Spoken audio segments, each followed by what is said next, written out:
Welcome, everybody. Everybody. Well, I don't even know what that word was supposed to be. To the Chaos Order Chronicles, Volume 2, Chapter 11. I'm Chris, the Dungeon Master, and resident goofball with lighter hair. That's my fun fact for the week. I said way back when that if we ever got 100 views on one video, I would bleach my hair.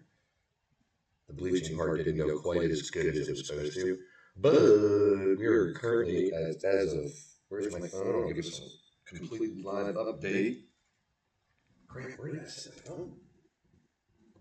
Always losing something.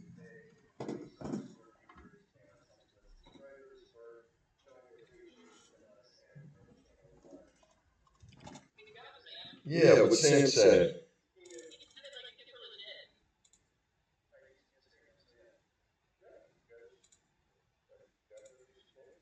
So as of right now, this moment, we have 147 subscribers. And our top viewed video has 231 views. Woohoo! Yeah. We're almost at 1,000 views for the whole channel. It's awesome. Thank you, everybody. That's my fun fact for the week. Cole, go ahead and kick us off this week.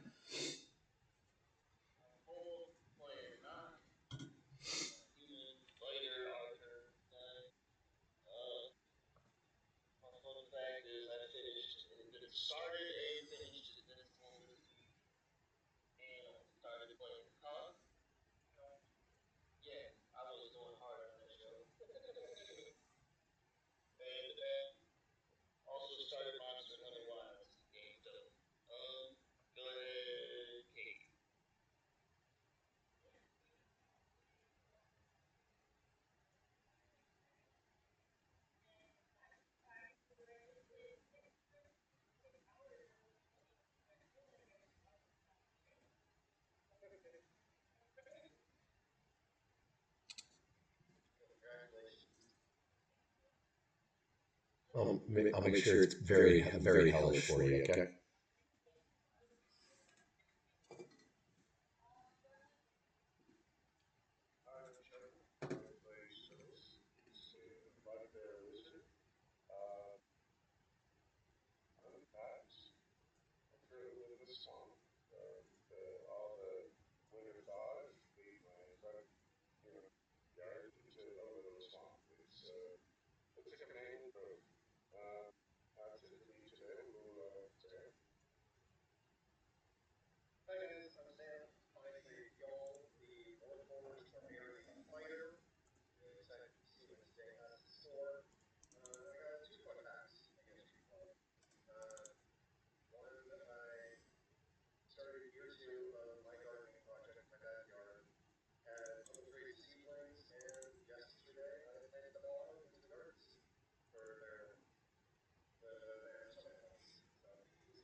That's awesome, dude.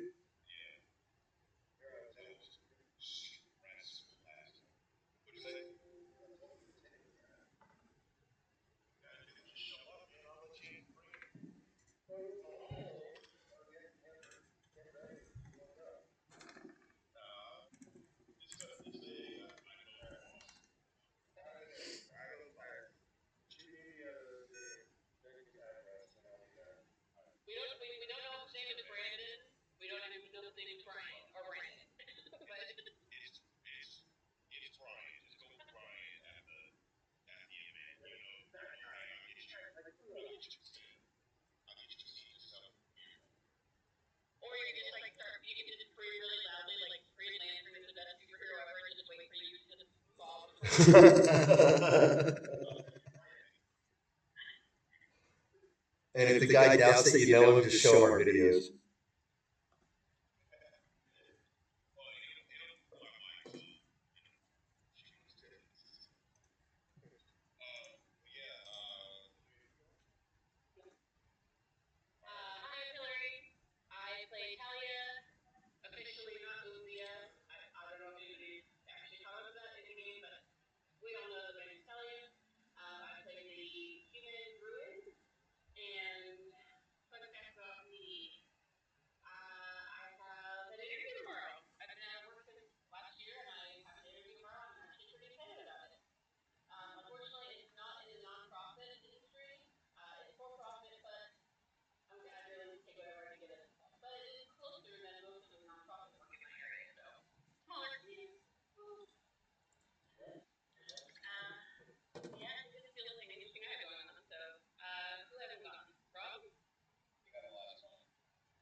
Wow. I'll have to do a good finale for the campaign because they might not come back. You know what I mean? We're gonna have to.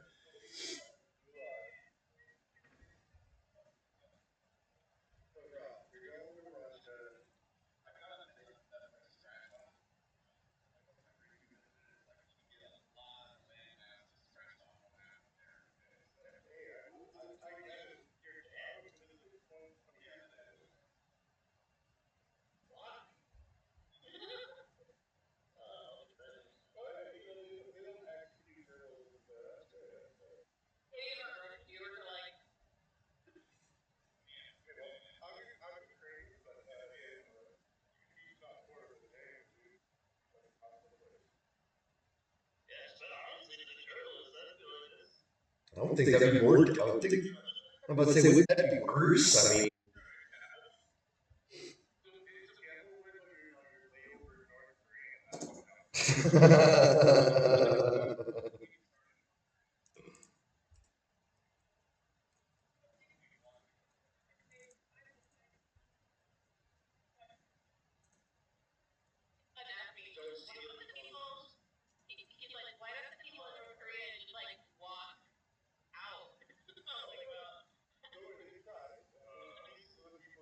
Yep, that's exactly right. It doesn't necessarily work out that way.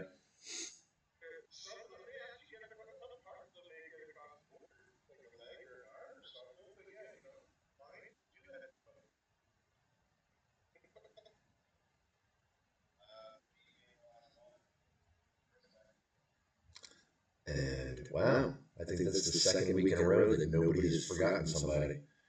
That everybody got everybody. Nobody was left out. And with that, Sam takes away with the recap, or bring us back with a recap.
Way to cop block.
No, I think that's pretty much it.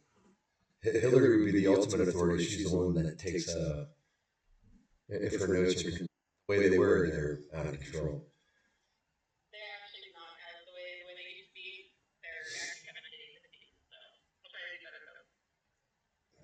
Well,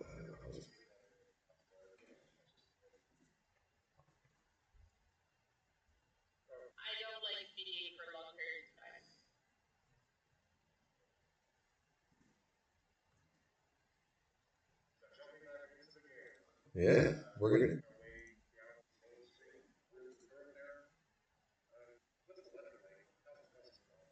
The festival is in full swing. You can see, you can hear merchants calling out wares, yeah, and sales. You can smell hot breads, cakes, muffins, pies, roasting meats, um, and you can also hear other callers, trying to get people interested in coming over and joining some of the festival games. The weather is nice. It's um, warm, sunny. Uh, for what you guys would imagine, it's a beautiful late spring day.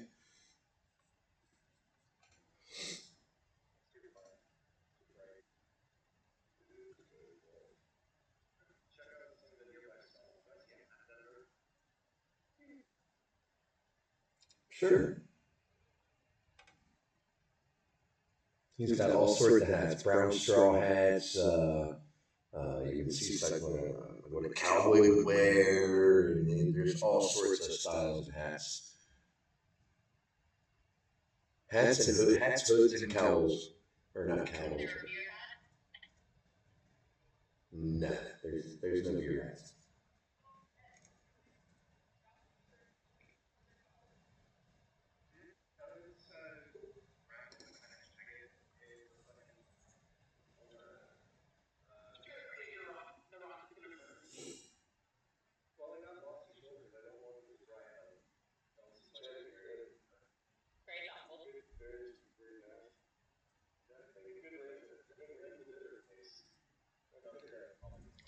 I'm gonna say just cut it short. Sure, you can find a hat vendor.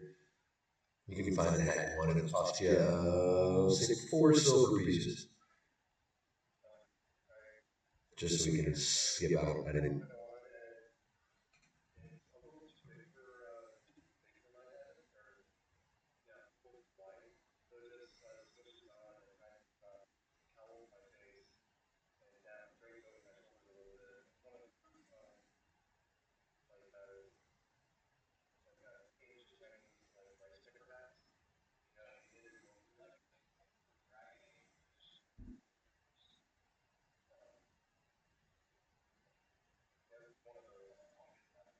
I didn't watch Cole's Dragon Age stream.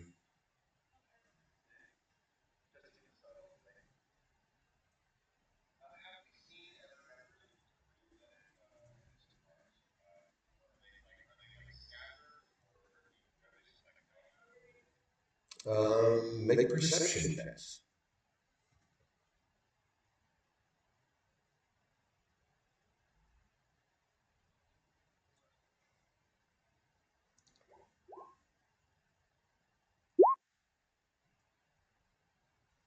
I'm gonna say, yeah, you notice a couple of the crew members here and there. Well, I'm gonna say the few that you've seen have been drinking, laughing, having a good time, um, doing what you would normally do at a festival. Looks like they're just enjoying shore leave.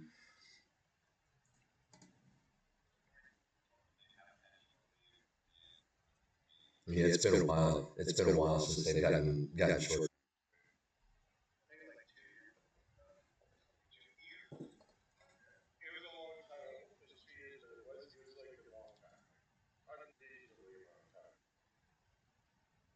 Yeah, it was right around 2 years.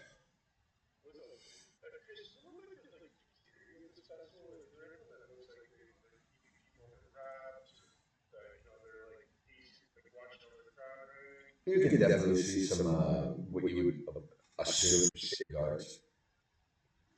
They're not necessarily walking through and you know what I mean. Their presence is known, but it doesn't look like people are getting.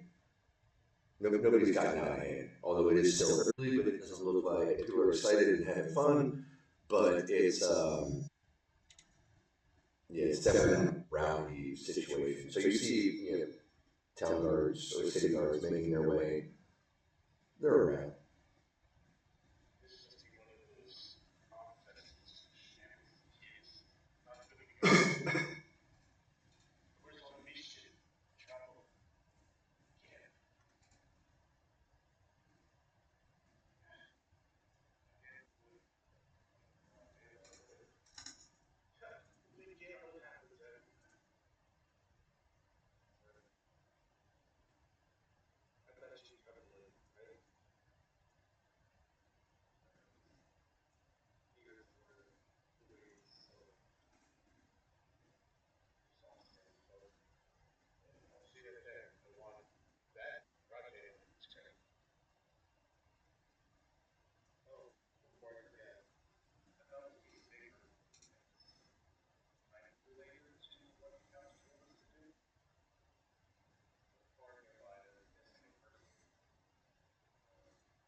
All right, you come into the north side of town. It's a small wall with a nice gate on it.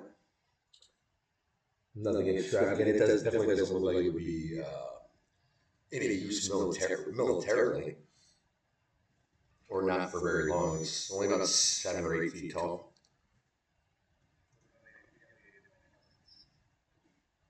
Oh my God.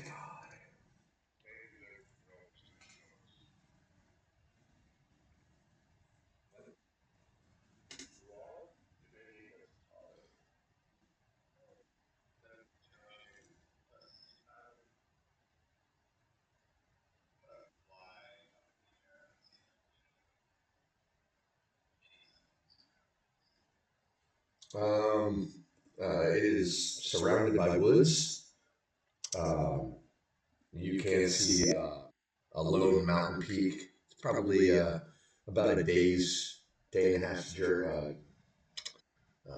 travel time to get there. Um, um, and how high are you flying?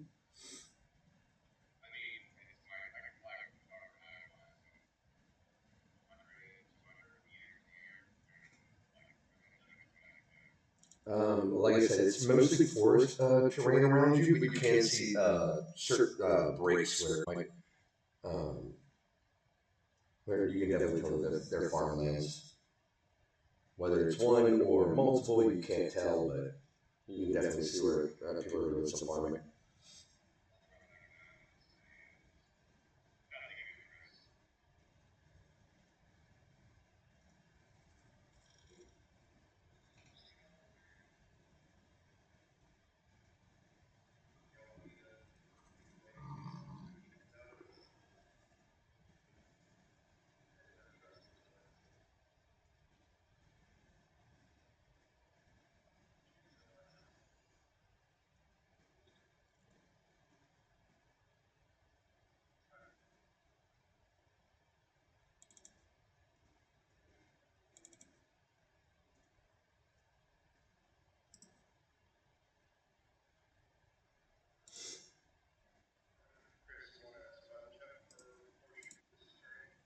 Yeah, actually, I'm going to. Hold on one second here.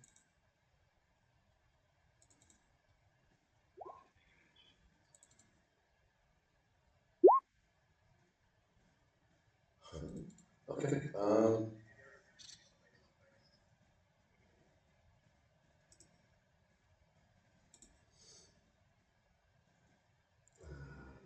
Okay. Yeah. Everybody make a survival check for me, please.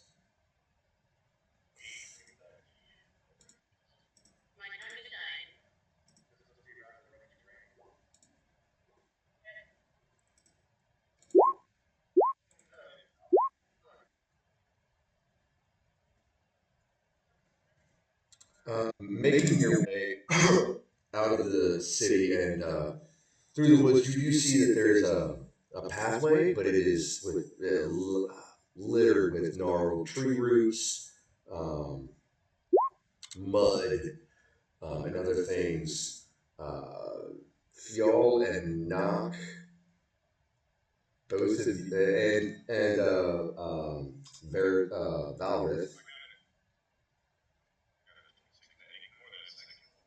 What does it say? Oh, the 10. Okay, hold on.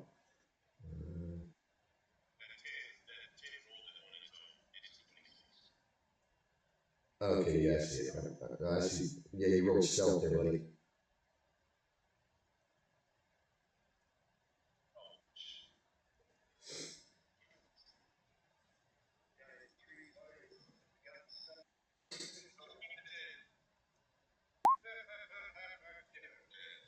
All right. Well, the three of you, Nock, Valrith, and Fjall, are not having a pleasant time of it. You've tripped over a couple of tree branches or roots, got stuck in mud.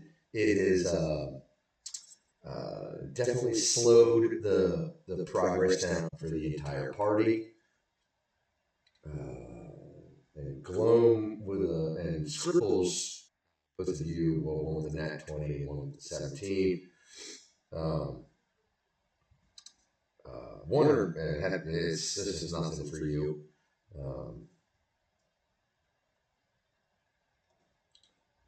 but and the same for you guys. You're perfectly fine. You're having no problems with this. But I'm going to take it back. So the three of you make it through here just fine. Scribbles, you're doing it with ease, making this look like you're almost like a little dance for you with grace. But you also notice with just ease that you're having with this that a shadow, a large shadow, goes across the path and looking up you above you from above you. You know what I mean? It's just something that just blocked out the sun for a second, um, and you just have to look up and notice that it is definitely you've seen one of these ships before, um, and the only time you've seen it is the relic that was docked in at the Rock of Brawl, that old Mind Flayer ship.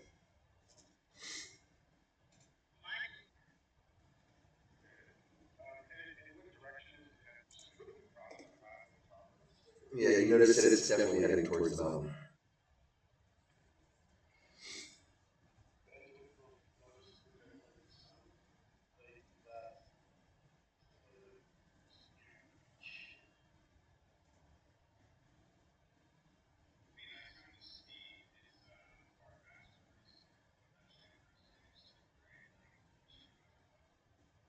It's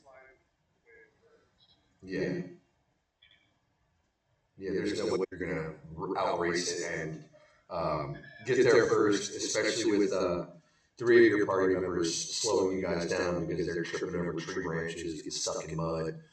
I'm gonna say not gonna role play for them, but they're probably cussing up a storm and not happy about this situation, or not having a very good time with it, to say the least.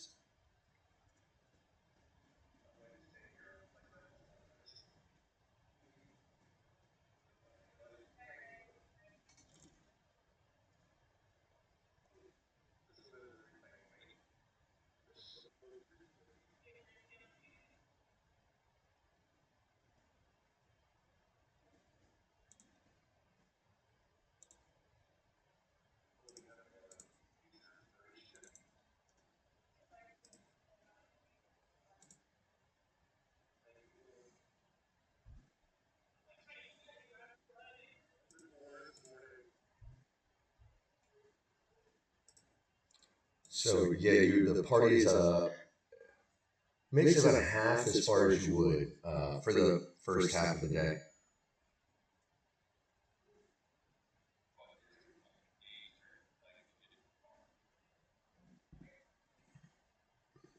Well, you were moving at half speed, and you might have gotten there by noon had you not had party members slowing you down. But yeah, it's about noonish, and yeah, you're not near the farm. And in fact, in front of you down the path, it still looks like some dense wood for quite a while.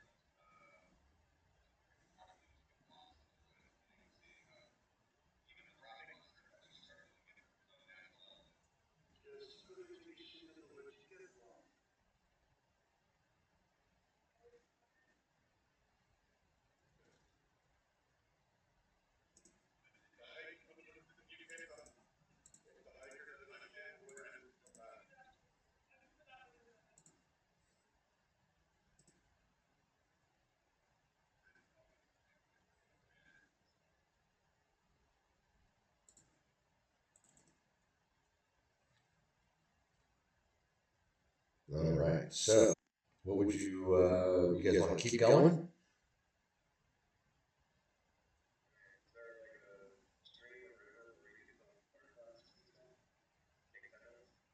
I mean, there's a small little pond.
You do not.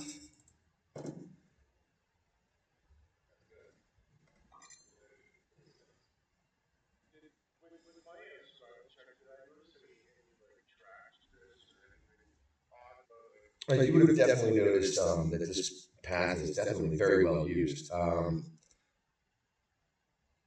I'm going to say, yeah, you notice human feet, um, and most notably, kobold tracks.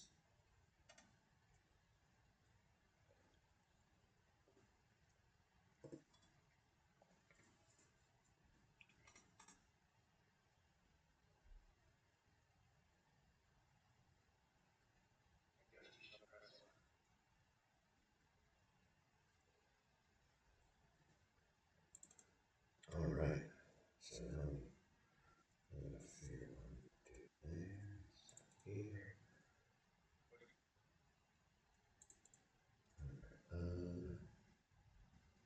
Uh, uh,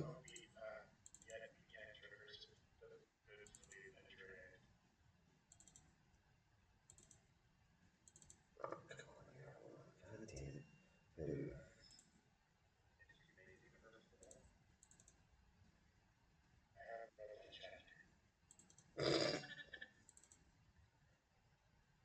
All right. So we go here.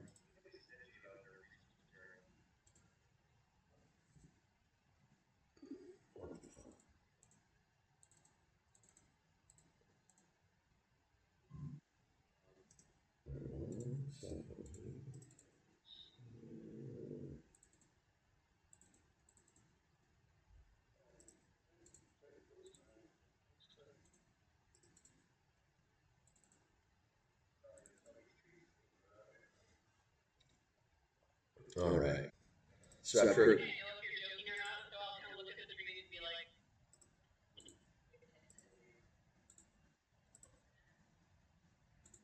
all right, a couple of hours later, as you're making your way down the path, it seems the break.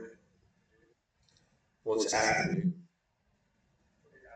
Yeah, so it's about 2 o'clock in the afternoon at this point. When as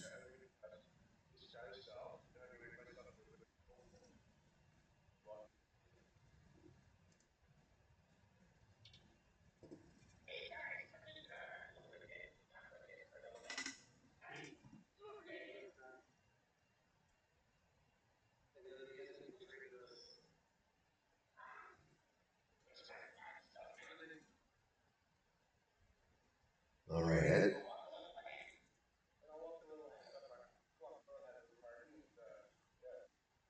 all right, it's a couple of hours later, making your way down the path. You can see that the trees are starting to thin out a little bit. You're seeing a lot of rocky terrain, um, and a river off to your left of the path there. And but ahead of you, you can see what looks to be a group of very hairy and very heavily bearded. They look like tribesmen, maybe barbarians. Um, they have stopped on the path ahead of you. They have not noticed you. They're conversing with themselves and looking farther up the path where all of you would notice two Gith Yankees standing there. It looks almost like they're standing off. Like you can see that there's definitely attention, and that the tribesmen have noticed the Gith Yankee, and the Gith Yankee have noticed the tribesmen. No one has noticed you at this point. You would have seen them. You would have seen them on the rocket, bro. Or in your tribes. They're a pretty common species amongst they look human, yes. They look like Irish, like heavily bearded, stocky ass Irishmen. Like heavy or hairier than shit. You know what I mean? Like one of those guys that you walk up to and you like go to pat him on the shoulder to his shirt, and you can feel their hair. It's like that sort of, you know what I mean? You all met that guy. We all met that guy who's like, dude, I'm so hairy that when I poop, I have to take a shower because, it's gross.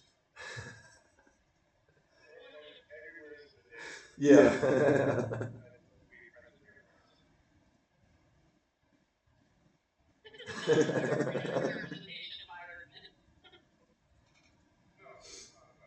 Scotsman. You know what I mean? Like, they're pretty hairy dudes. Yeah, right. We're just gonna go down the road and bend everybody right here. We've already started with the Russians. Let's move on to the Irishmen and the Scots. Yep. Damn. Damn.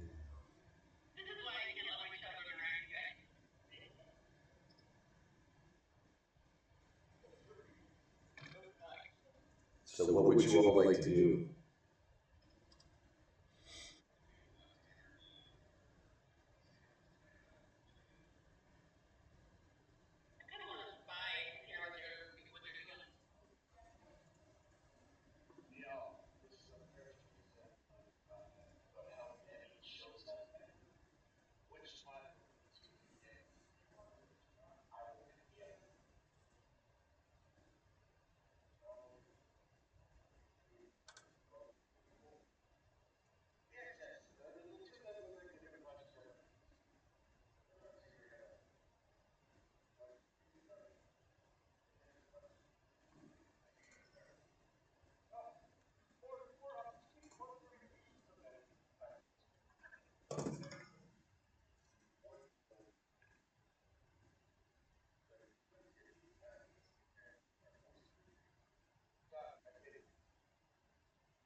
As you all are talking, you can hear definitely one of the barbarians.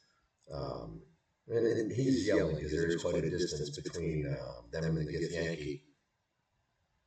We'll hunt them down. We'll find your son. Now, if you wouldn't mind just stepping out of the way. We're on our way towards the peak.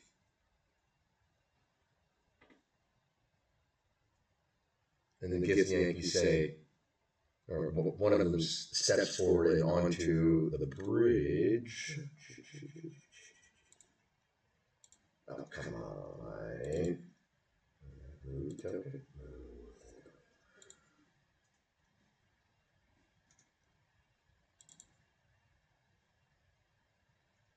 One of them moves to the near side of the bridge and says,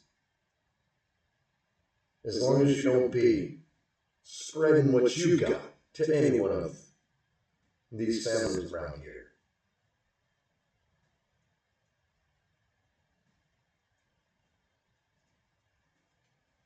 And that barbarian tribesman responds with, "The only biting we're doing is the ones responsible for taking everyone. We're just here to get to the bottom of it."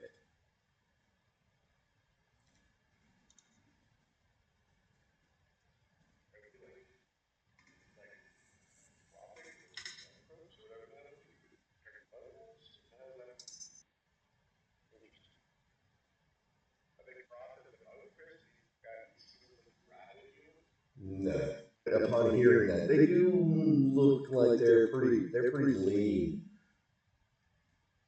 They do seem sort of like I guess bestial would be the right word.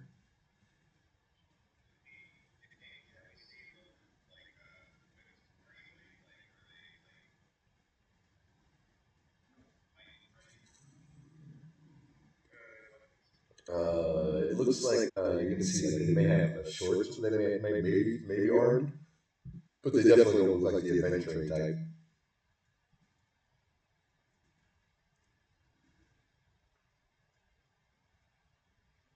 And the gift Yankee responds with, "We're told your kind can be honorable. We'll trust you this one time."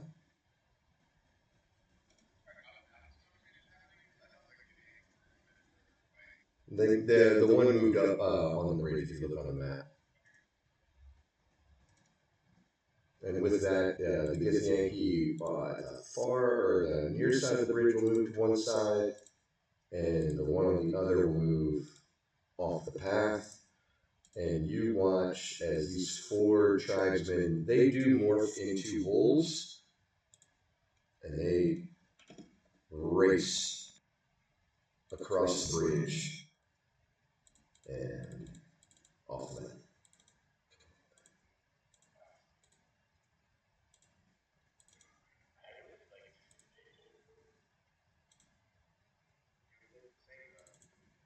And the Giz Yankee, you're closer to the party, not that you guys are necessarily close, starts making his way back across the bridge and next to the other Giz Yankee, where they proceed to start talking to each other. They haven't seemed to notice you all yet down there.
Yes, history check.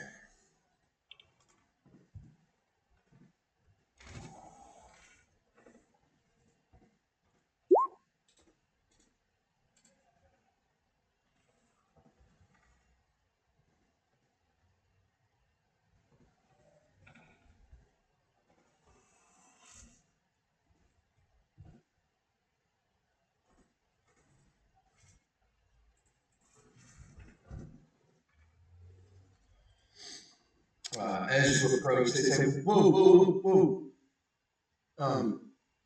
This is our land."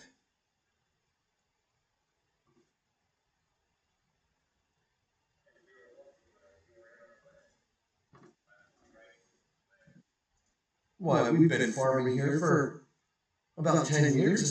This is our land.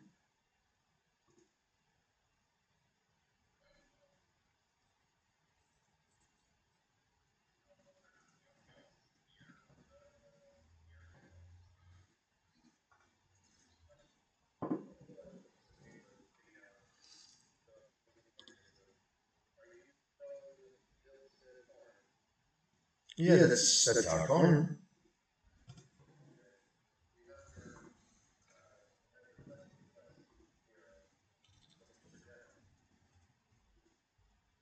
Yeah, they've taken my son.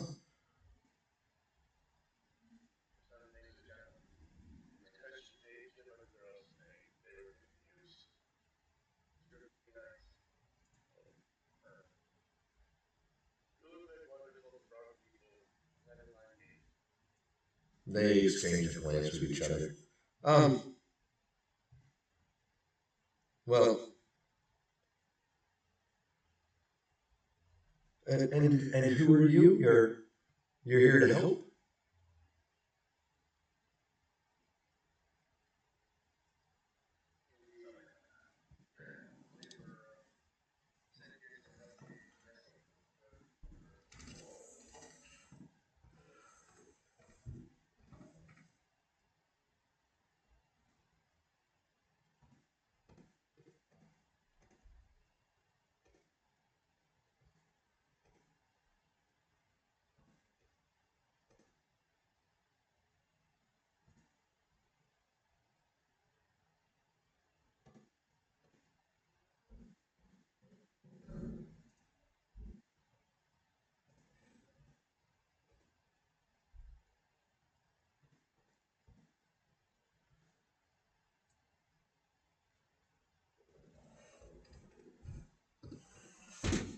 No, his full name is Captain Booker Redshell. We make it into town from time to time to sell our wares, but don't know any of the captains or the ships that come through here.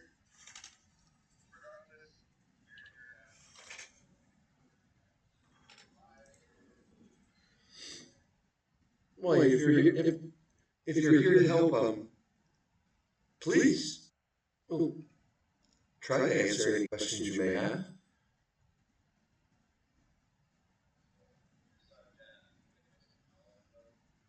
3 days. It's been 3 days now.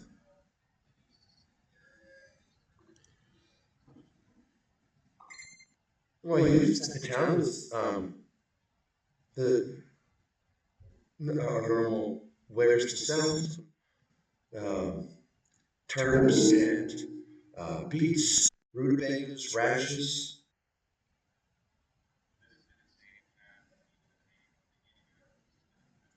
It would have been if you came from town. It would have been the same path.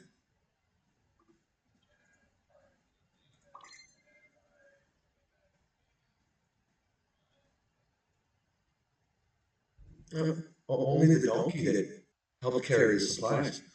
The path is well used, but you can see with all the tree roots and everything that getting a cart or a wagon through there is rather difficult.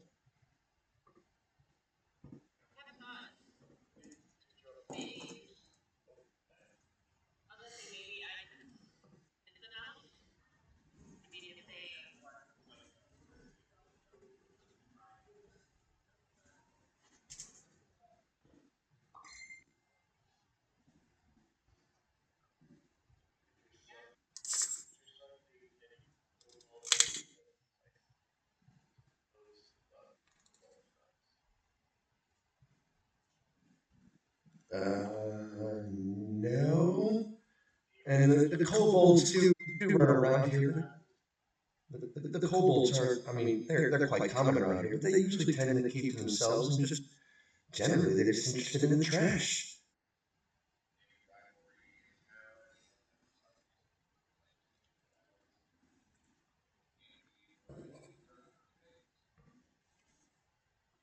Well, unfortunately, our people's history does have some people still not. What is how should I say this? Old bigotries are hard to let go.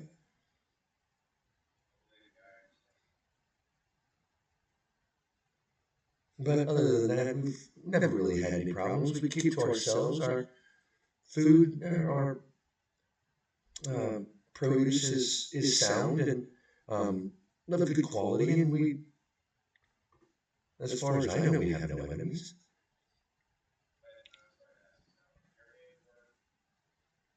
Well, you can call me, and this is the male speaking, Nadia,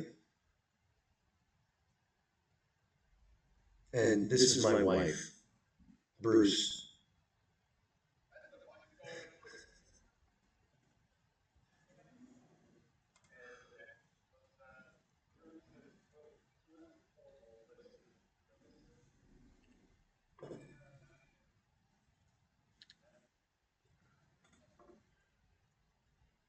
What did you say, Sam?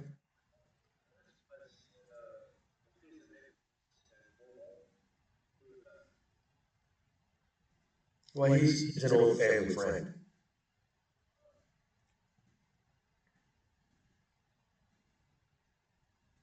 Usually can be found hanging out in town at the Salted Pepper.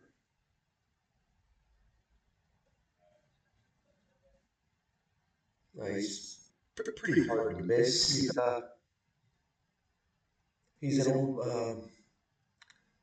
and the Githyanki looks over at Euthiel and says, "Sort of like you, but um, a little more traditional looking as for a Warforged." No offense. Um,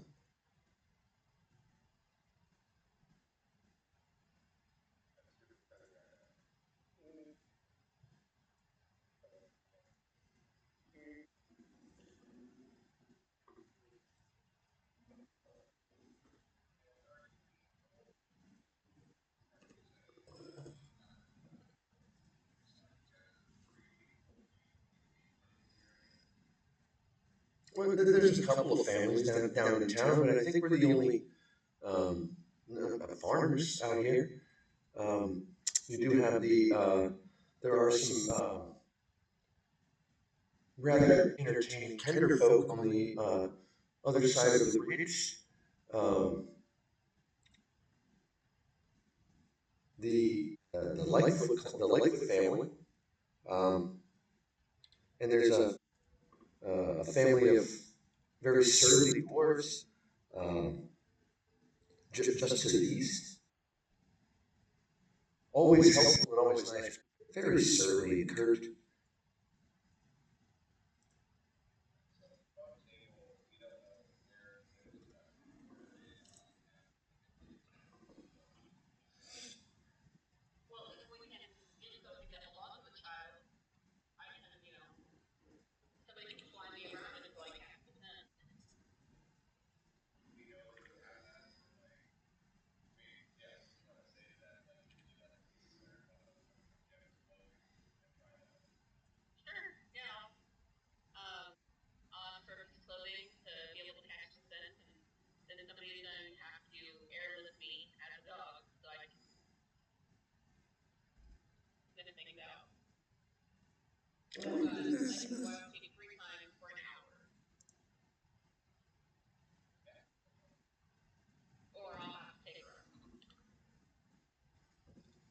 Nadia looks at you and says, we don't carry any of this clothing on us.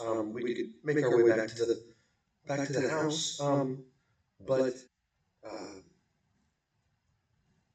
you may want to follow. There was a small group of um, werefolk that made their way past here. They seemed convinced that they were looking for someone who uh, is is missing as well. Um, Not necessarily Jenna, but um, and they were headed north. I'm not necessarily. I don't think it was necessarily the smartest move to allow them past, but we really couldn't have. If it had come down to it, we wouldn't have been able to stop them. But they did say they wouldn't pass on their uh, genetics to us.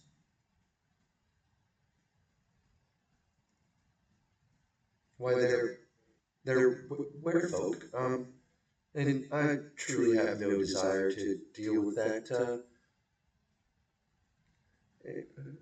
We look at it as a malady.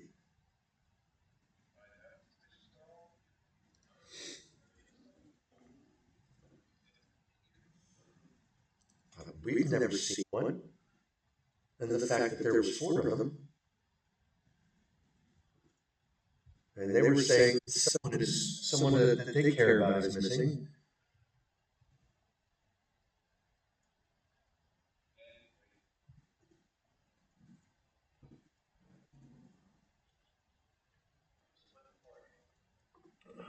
Fuck you, dude.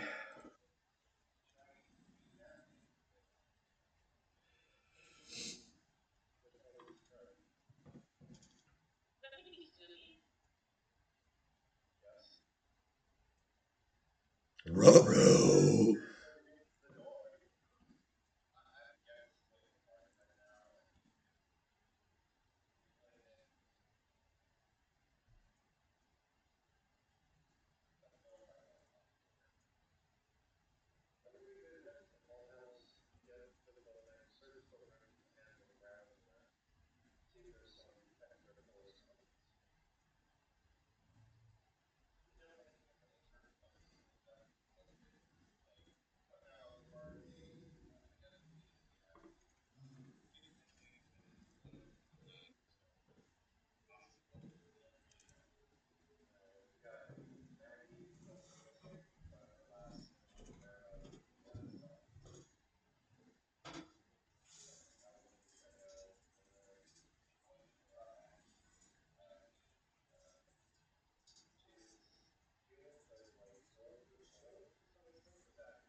No, I don't think a dog can sniff a parent and then go sniff out the child. I don't think that's the way that works.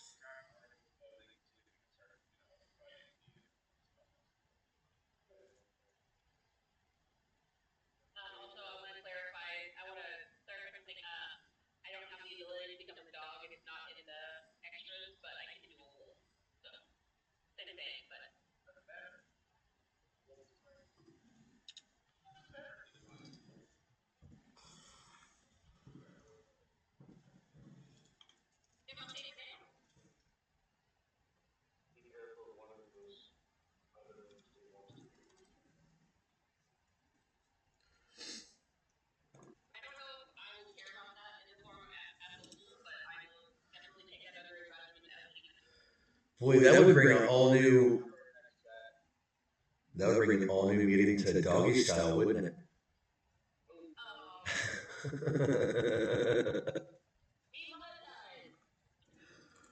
Dude, well, we're already copyright strict, so it's all good. We're fine. We're not losing anything with this one.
Thank you, because I don't want to imagine that.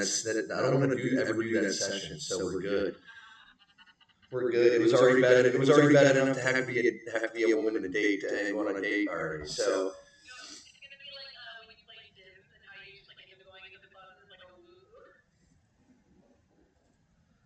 Oh, Lord. Yeah, that's right. That'll be like, and they hook up. We're not. That's it. We're done. I'll see you guys next week.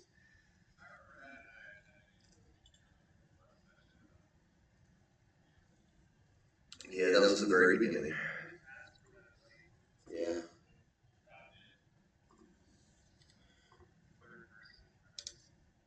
All right. So, Nadia and Bruce lead you back to their small little house. Uh, and as they get there, uh, they say, "Please wait out here. Our place is not necessarily big enough for everyone to fit comfortably." And Bruce disappears for a minute and comes back out with a shirt. This was Jenna's.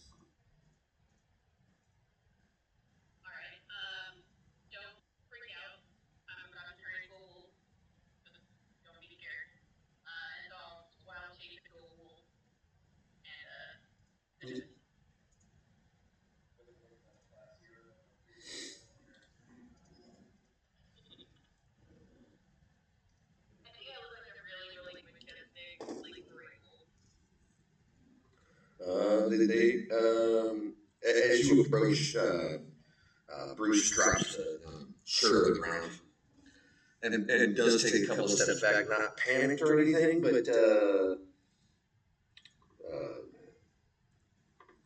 definitely doesn't want any chance of contact or being bitten or anything like that.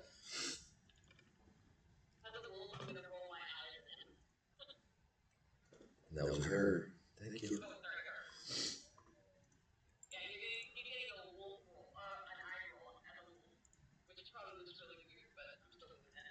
Nice.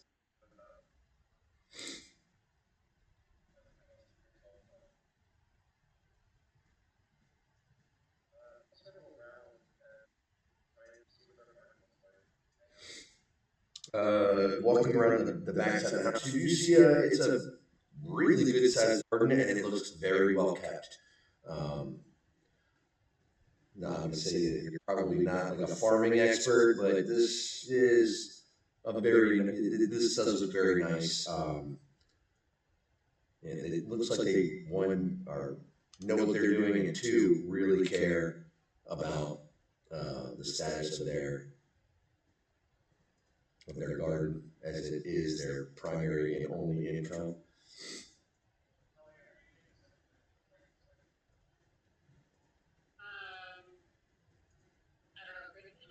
You would definitely get a lot of heavy scents from inside the house, but you do uh, can pick up a trail leading away from the house and back down the road, back down the path you came from.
Wow, that's sort of cool. All right. Make it following Talia, who has a scent of Jenna. Getting down to where you met the gift Yankee, um, the trail splits. You get a faint hit leading south towards the town, but strangely, it seems to be more recent, heading to the north.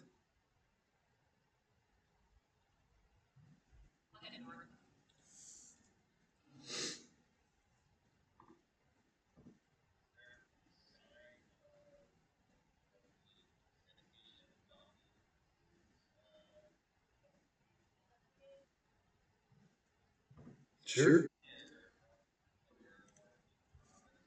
Make an investigation check. Yeah, make an investigation.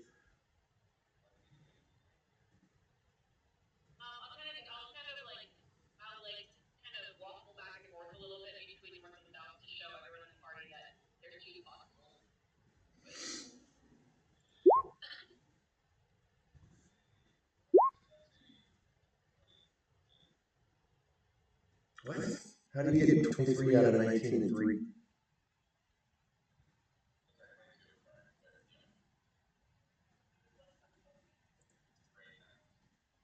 I know how that goes. I know how that goes. Because you can definitely tell that there's donkey tracks leading south, but to the north it looks one you can see clearly wolf tracks, kobold tracks, definitely humanoid tracks leading that way. But what really catches your eye, it's like you can almost it almost looks like as if the humanoid tracks are dragging something.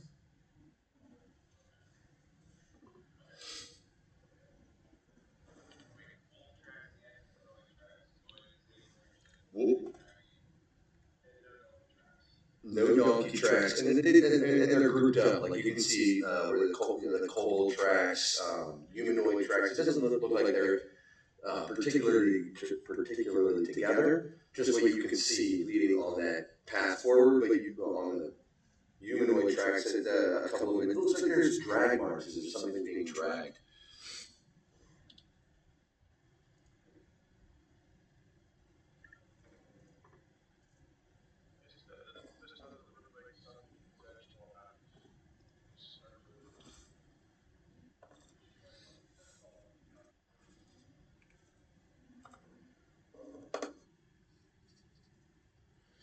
All right. How long does that wild shape last?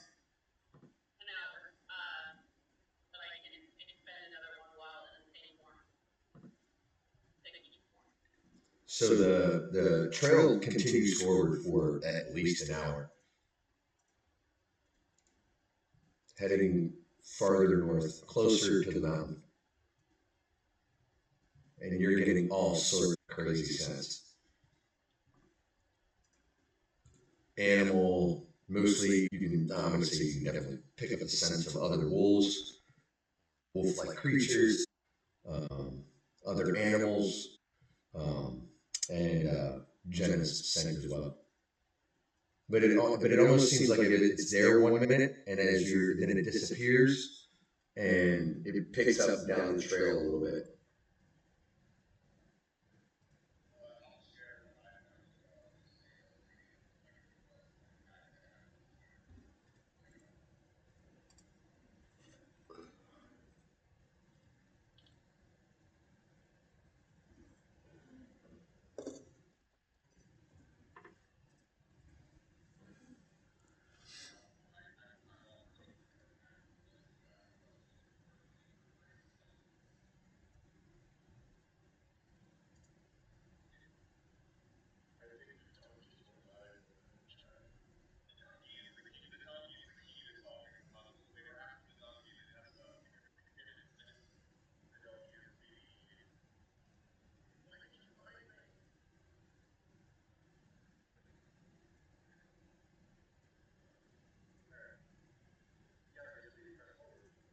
Yeah, so the trail continues on for at least an hour. I'm going to say right with that 22, you're going to notice that clearly down the path that somebody was dragging something at some point. They pick it up, they carry it, and they drop it back down to the ground again, and drag it, and pick it back up again. Yeah, can definitely tell some sort of sack or something.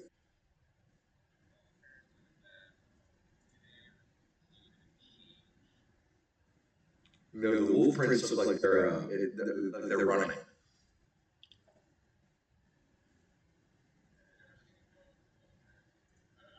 No, they don't.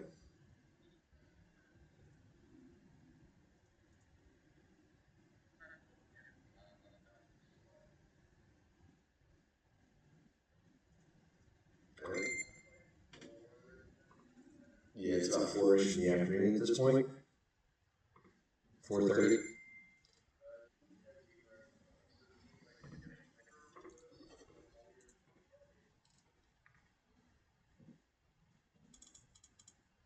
It does not. You're still seeing that rocky wood, trees with rocks and things like that. You're starting to become more mountainous.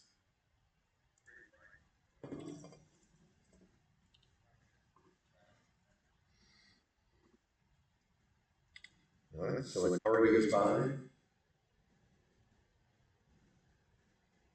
At this point, Talia, you can choose to stay your form or choose to burn another slot.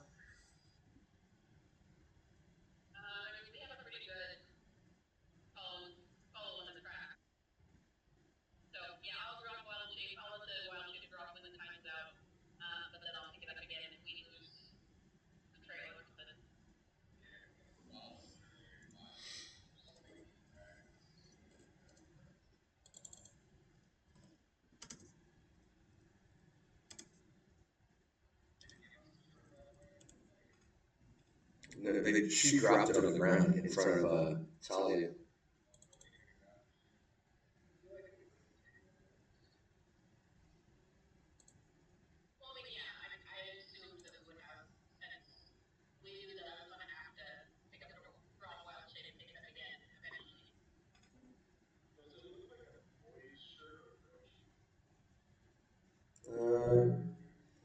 I mean, it looks like a male shirt. I mean, sometimes women they have effects on clothes, depending. I'm gonna just not go any further down that road. Teenager.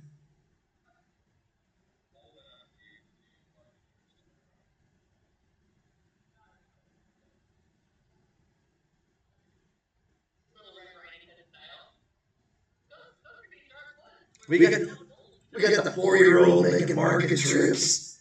That's right.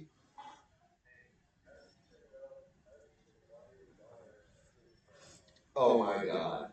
What the hell's wrong with you?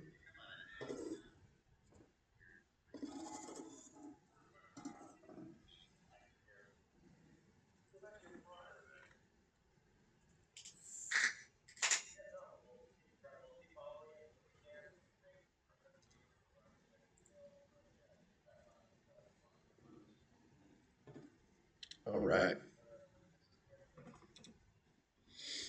All right. After another hour or so, the sun is starting to set, and the wolf tracks seem to split off and head directly north, off the path towards the mountain. Um, the humanoid prints and drag marks continue on down the path, um, and yeah, it's about 5:30ish at this point. Sun is starting to set. When you notice, you can see what looks to be a little cutout on the side of the road, a couple of tents, and there's a decent sized campfire where you all see 4 heavily robed figures all sitting around the campfire. And hold on, we're going to do a map change. Map change, map change, map change. I don't know the map song from Dora the Explorer.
Or at least it would seem as you're heading in that direction, the humanoid prints with the dragon body continue along this path. I'm going to say that where you are, if you guys can see the map, you're probably about 100 feet back. They have not seen you. I'm going to say you're able to notice them just because of the campfire. But the wolf tracks split a while ago.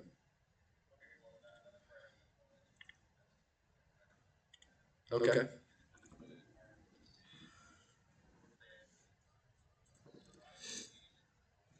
Make a survival check for me. That will be a survival.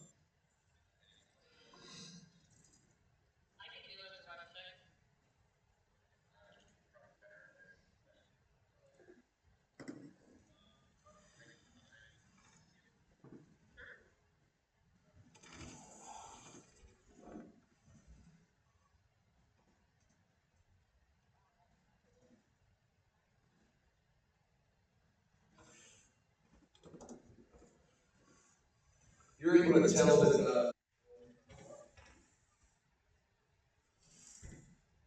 you are definitely able to tell that the wolf tracks are a lot fresher than the humanoid tracks. They were clearly not made at the same time.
They look like typical. No, they look like typical humans.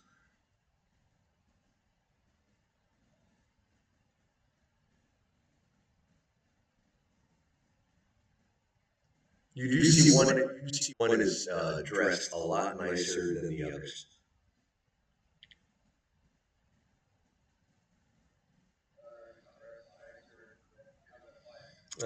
Nicer robes, jewelry, um, like a if you were to look at it as a cult, like their acolytes, and he's like a high priest.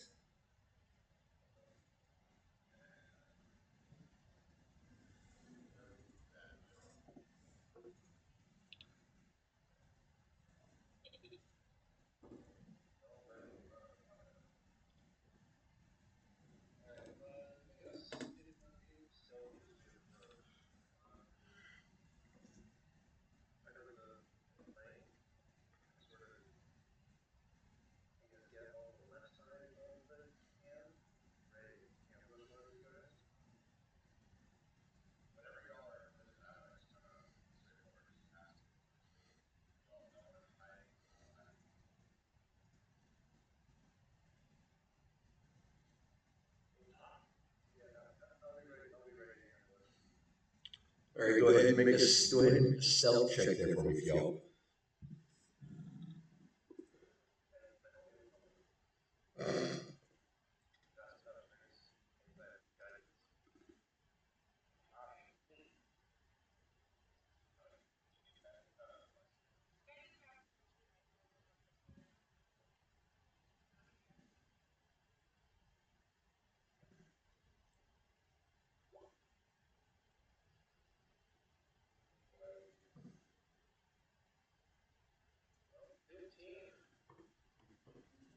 Um, does anybody here have a passive perception of 15?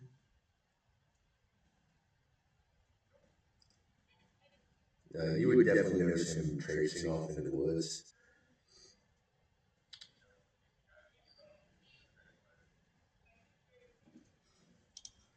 Um, what is their step box?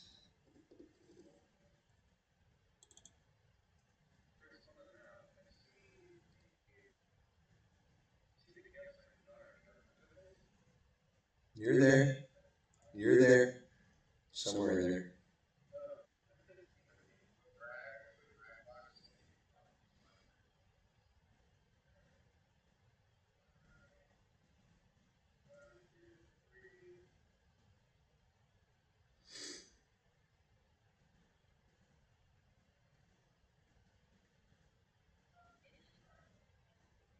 It is getting dark. It is sun setting. It is not completely nighttime yet, but it's getting pretty dark.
All right, make a stealth check for me, please.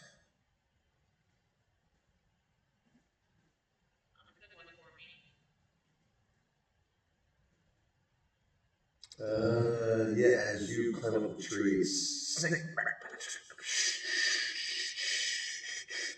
leaves rustling around. Yeah. And as you do so, where it is on the map there, you can see some of those the cultists at the fire. Turn around and look around. You can definitely see that you garnered attention.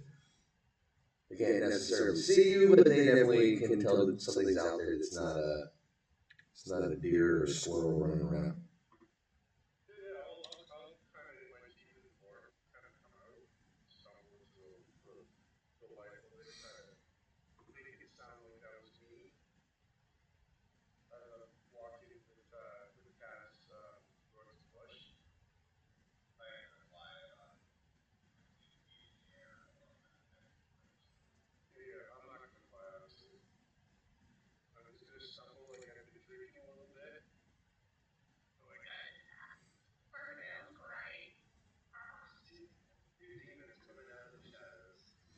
Um, three of the three dark road figures, you can see them draw short swords.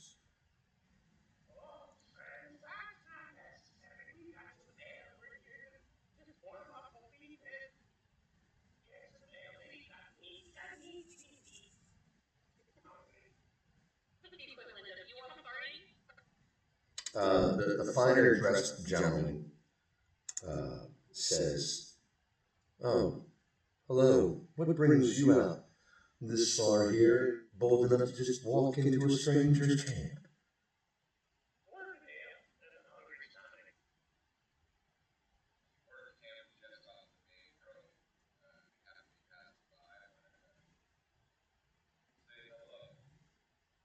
Well,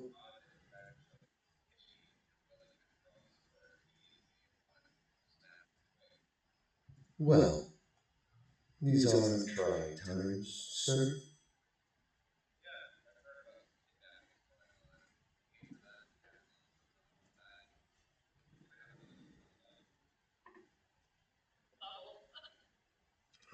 Kidnappings? No, I know nothing of that. Go ahead and roll.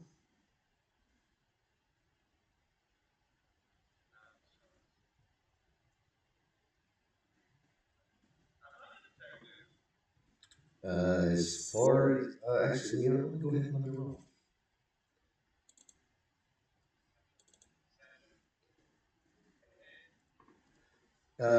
Yeah. As far as you can tell, he's being honest.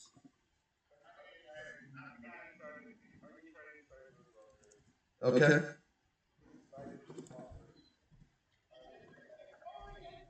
Yeah, as far as you can tell, he is being honest as well.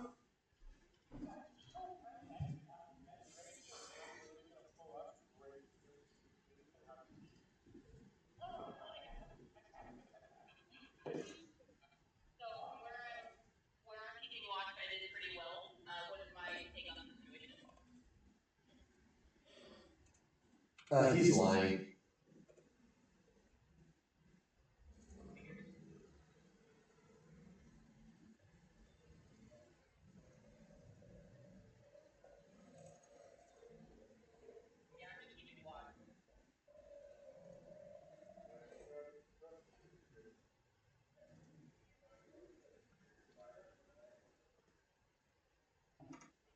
You can stay for a little bit, but we do not have enough tents nor space here.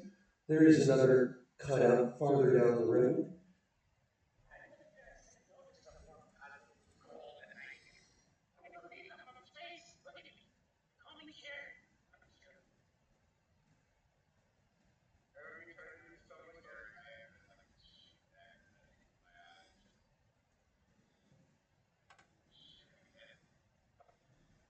Please have a seat. Join us.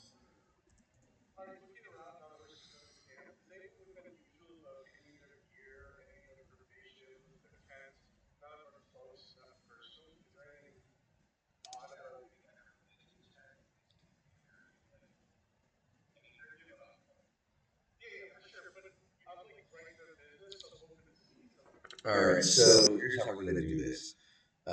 Scribbles, make a perception check, and Cass, make a religion check.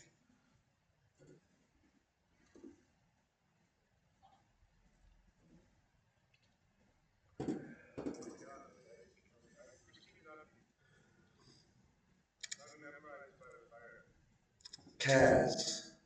Okay, Scribbles, you notice nothing. They seem like they're just it's a normal camp.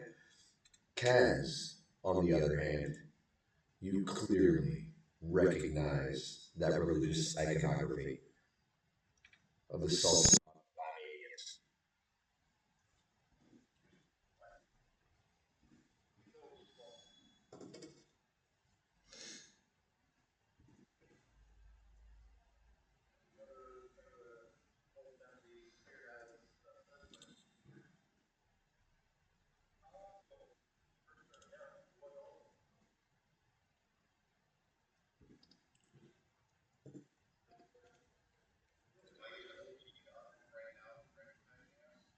They don't seem to recognize you now.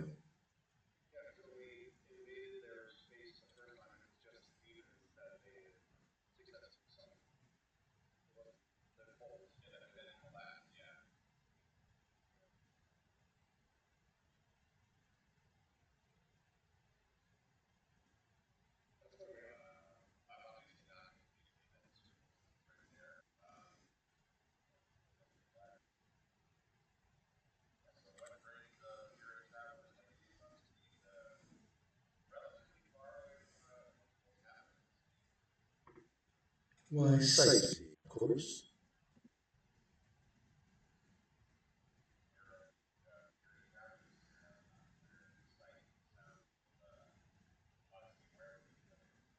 Why, Dante's Peak is supposed to be a renowned place. We come to pay our respects.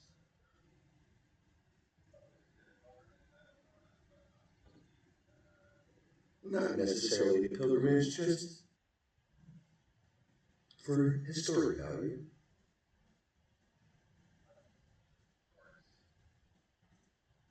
Yes, tourists. My name is Ponteet. What is yours?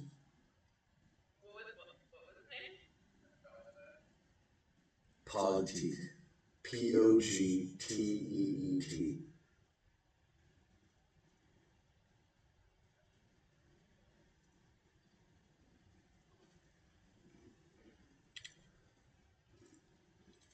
No one gets the reference on that. What I just dropped there. Okay, never mind. Never mind. Well,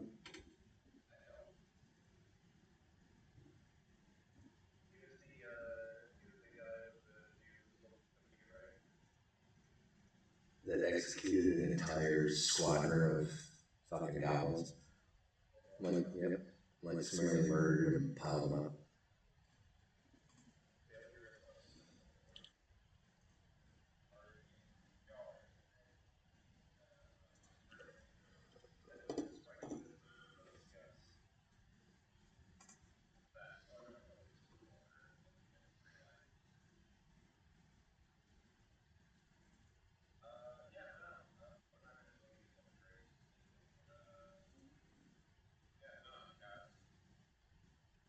Why, nice to meet you guys.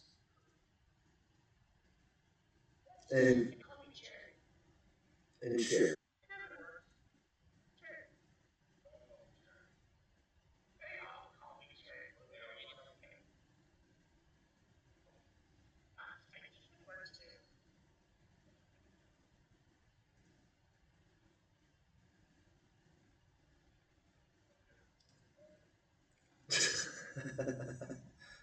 At this point, I need Scribbles and Cas. I need both of you to make another perception check for me, please.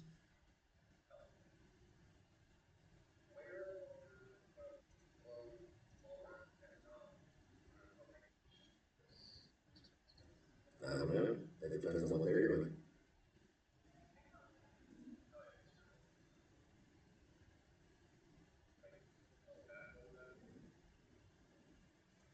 All right.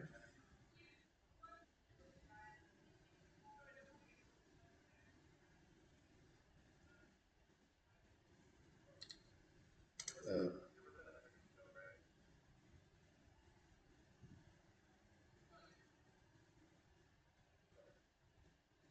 all right. At this moment, Scribbles, you can definitely tell that there's that each one of those tents probably has another person in it, and that white little sleeping bagish looking thing there on the map is not necessarily a sleeping bag, but it is a canvas bag. And it looks like, as you're sitting there, it clearly looks like there's a body there or something that is not.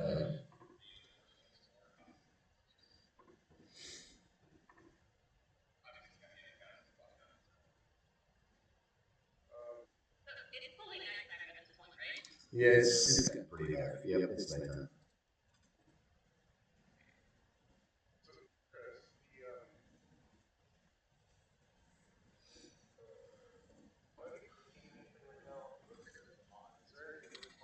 It does look like a stew that's warming up.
So first off, we're gonna say that as Scribbles, as you start to move, he is like you can clearly tell that everybody's eyeballing you at this point.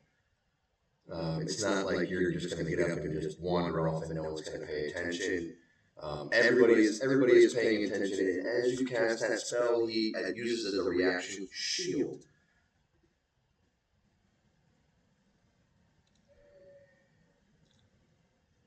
So your magic missiles at sixth level, just gone.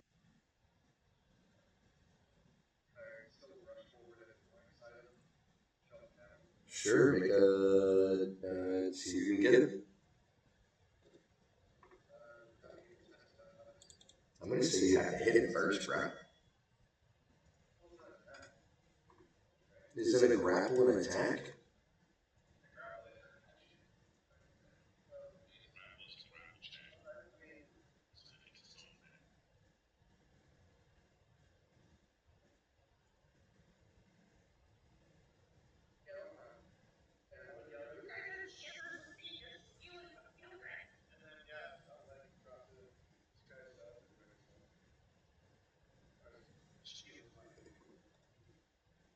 Okay.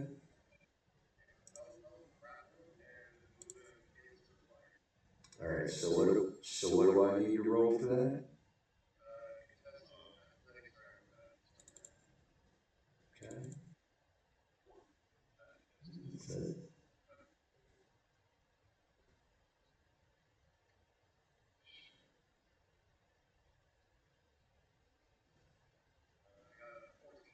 So I got a solid 10. Woo!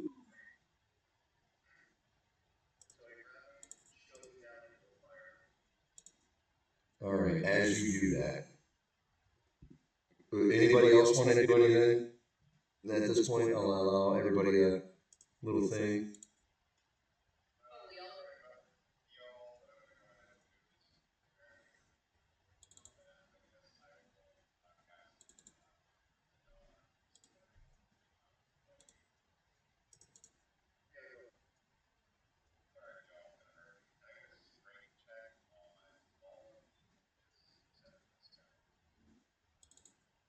Except for which one?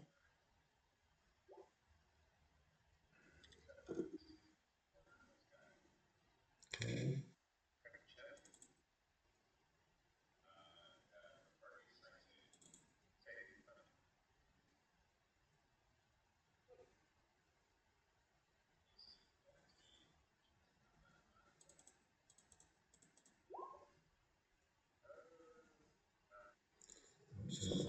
think I did one too. I think I did one too many. No, no, only did two. Right? It was just two of them. The two in the black. So one got a 13. All right. So the one to your left, or to your left, got a 13. The other got a nat 20, and Petite got a nat 20.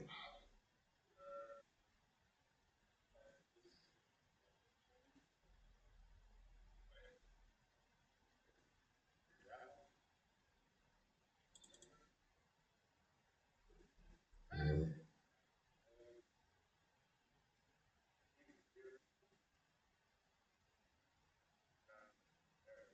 All right, so it was a nat 20. Good, I got that nat one out of the way. Woo-hoo.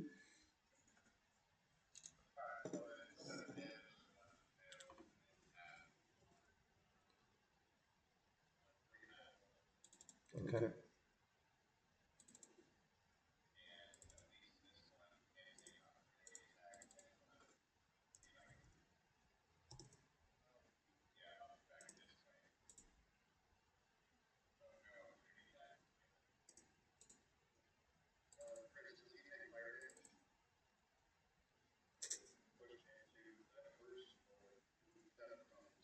That would happen at the top of his turn. That one took 7. Okay. This one took. It's half. You said half damage, right? Okay.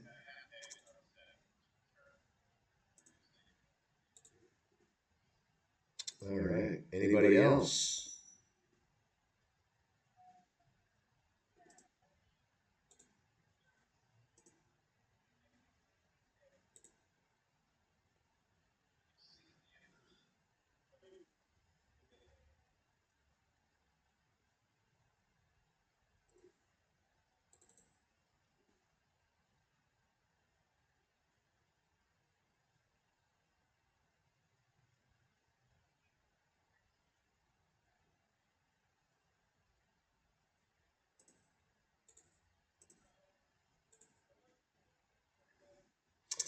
And who are you starting with?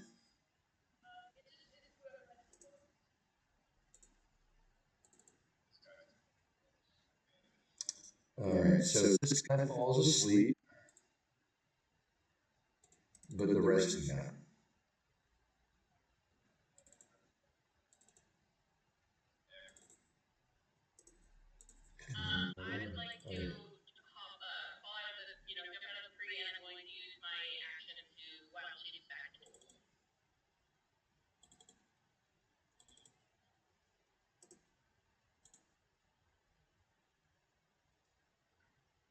All right. Anybody else?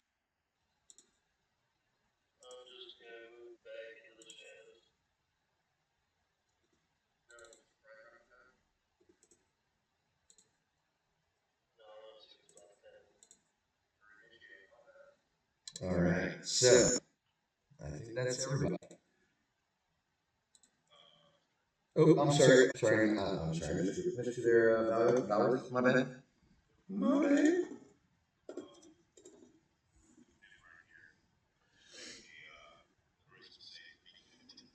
Which guy?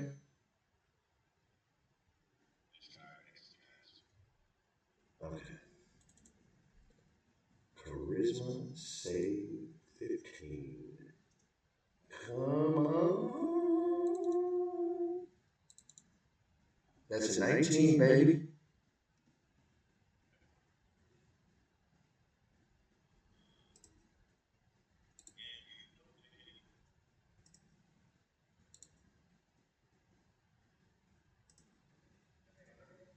All right. As Fiol, as you come up and grapple this guy, slamming him down into the coals, attacks happen, things happen. There are shouts.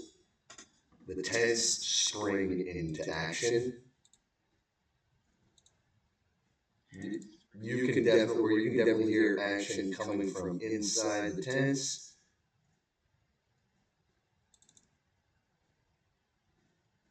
There are live people in there.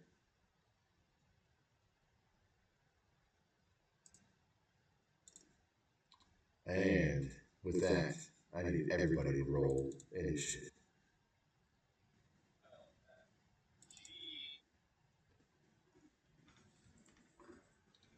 Let me get the turnover up here.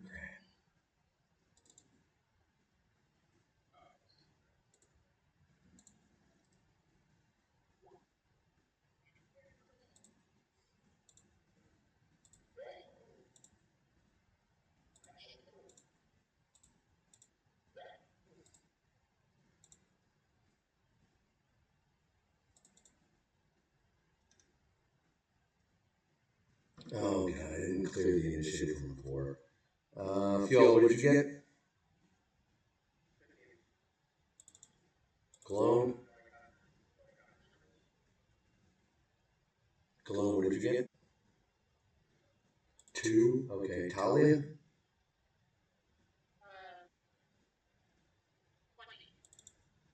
Valrith?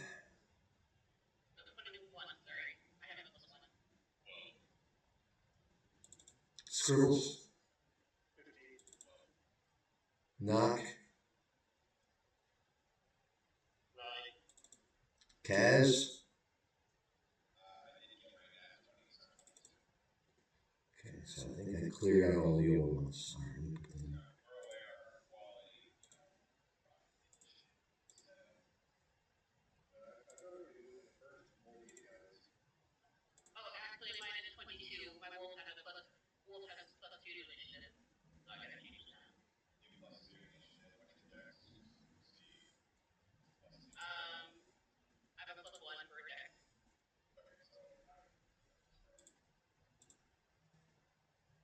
And so Kaz, Talia, Fiol, and Scribbles, what is your dexterities?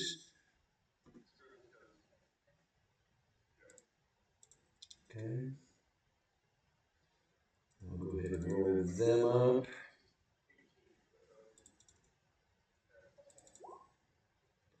They got 13.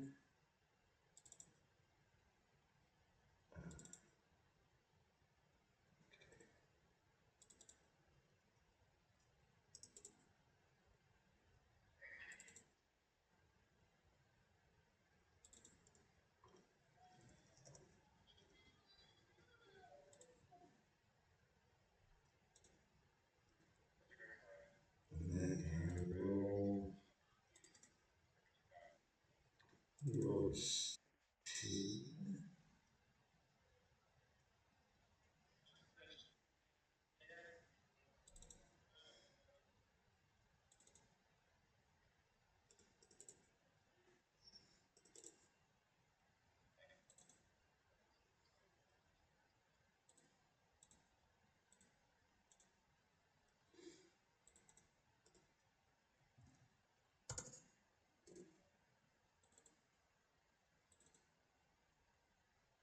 Oh, come on, man. Really?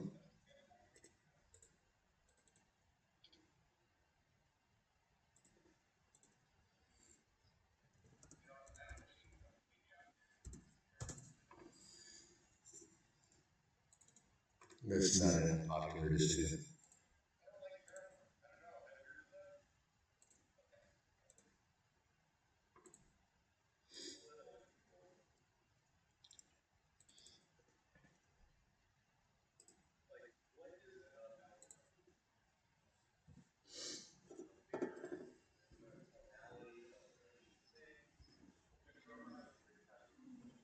Oh wow, that's the reason I love the band.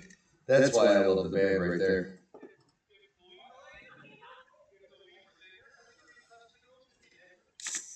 Well, the original lead singer of War had 3 testicles. They were shaped like brains.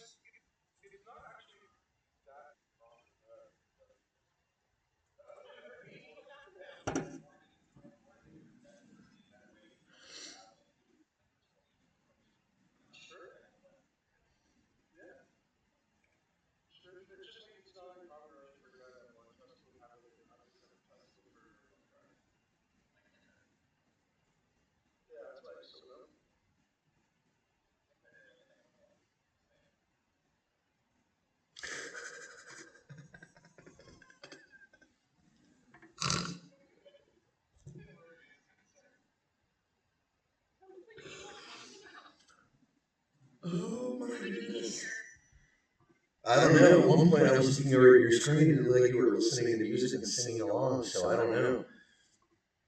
I was paying attention. That's right. You were singing something there for a little while.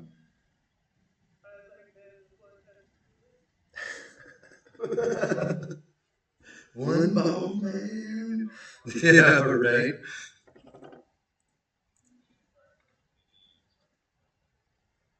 Yeah. So, you guys want to take 5 and then we start this at 2:30? Let's do this at 2:30. Let's take 5. I've got to go to the bathroom. So I'll see you guys at 2:30.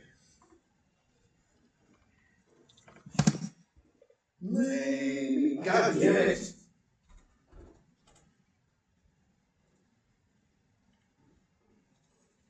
Got that fucking song in my head, douchebag.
Yo.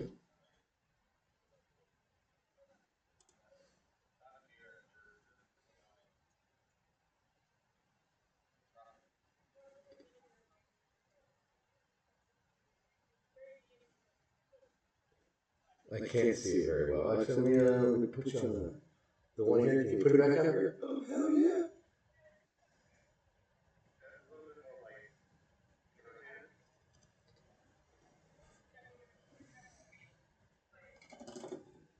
Hell yeah. I'll take it.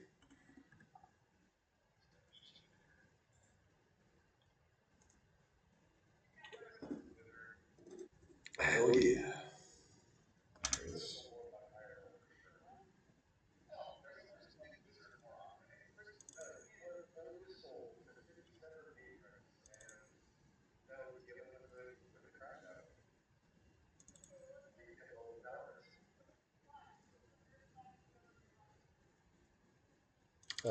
Wizard. Wizard or sorcerer?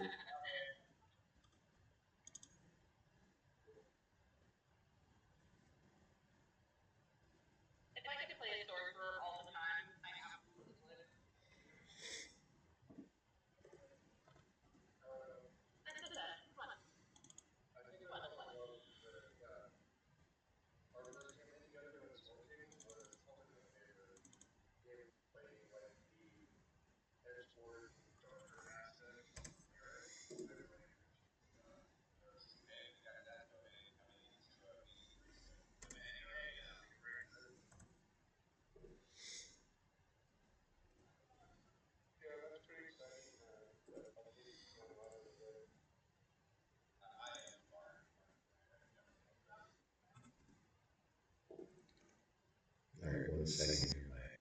Is loading. My screen is loading up. Should be good in just a second here. And we'll get this party started. This murder party. Murder party.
Yo. All right. Yeah, I was waiting on you guys. All right, let's go ahead and get this party started then. So, Cass, what would you like to do since you are the top of the round?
All right, that brings us to Talia.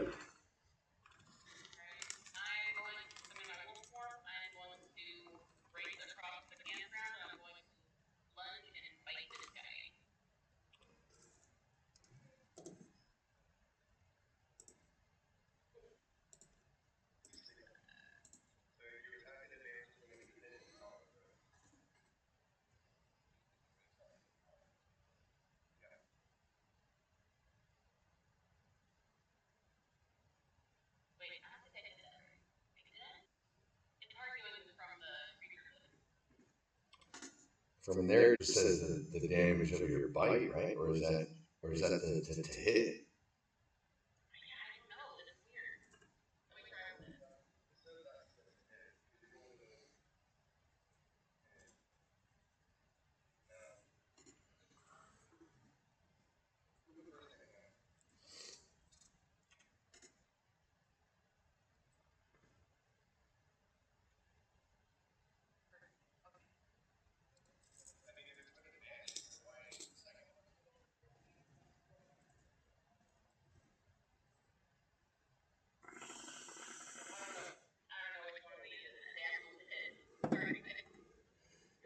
The 17 would have worked.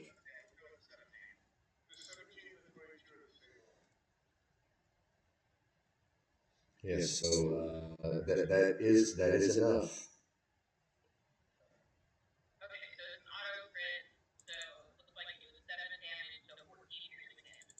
Okay. It does not kill him, but it does wake him up. Go ahead and move your token right up there if you're going to be right up there with him.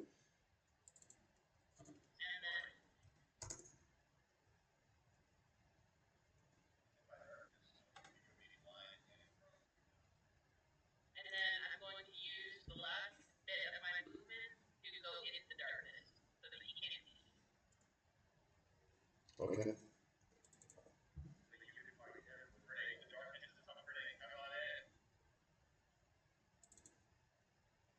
All right. Would you like us to do anything else?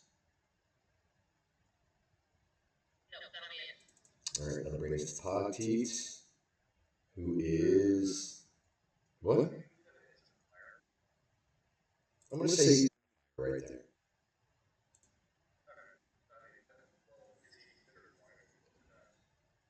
No.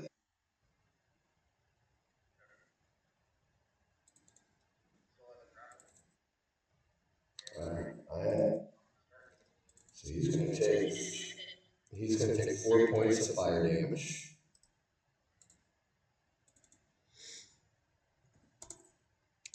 And he is going to. What can he do?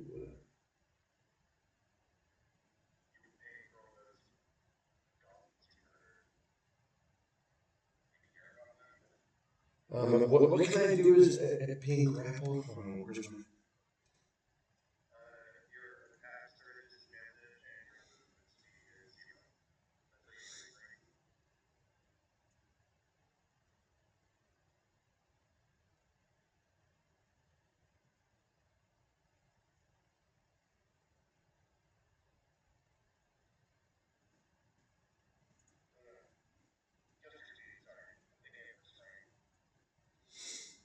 Hmm.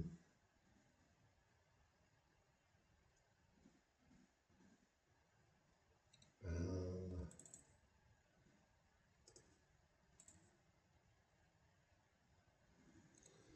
uh, let's see something here for just a second.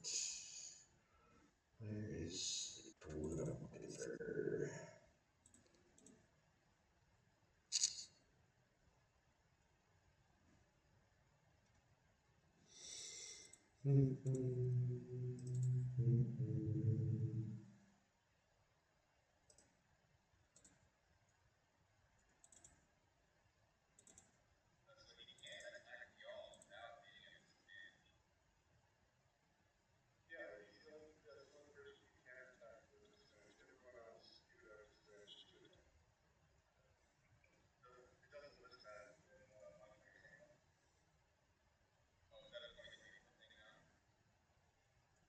Yeah, we're not doing.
He is going to cast Dimension Door on himself.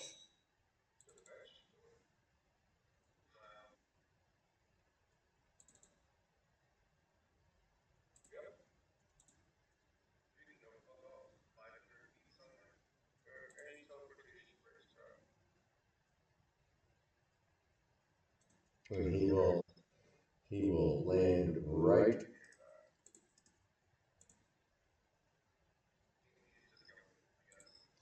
He is not gone, but what the fuck? Alright, somehow I lost that. Somehow I lost that. What the fuck just happened here? Okay, there we go.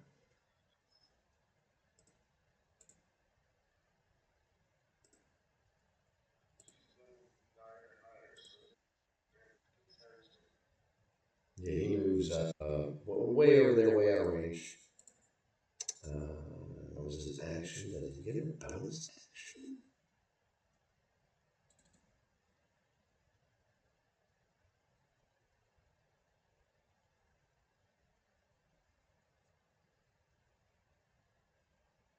Nothing that's going to work. So that'll be his turn. That'll bring us to Scribbles. So Fiona, you had this guy grappled. hanging him down in the fire. You can see him start to burn, and he just. It's almost like he just falls into the ground behind him and disappears, or below him and disappears.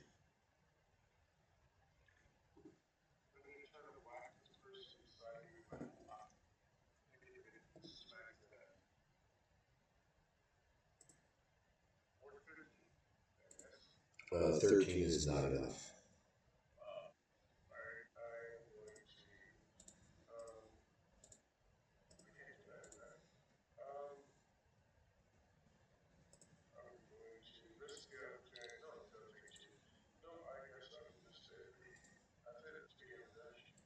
All right, Fial. It says it's a woman coming out of the tent there where you're at, by the way. It's different from all the other people.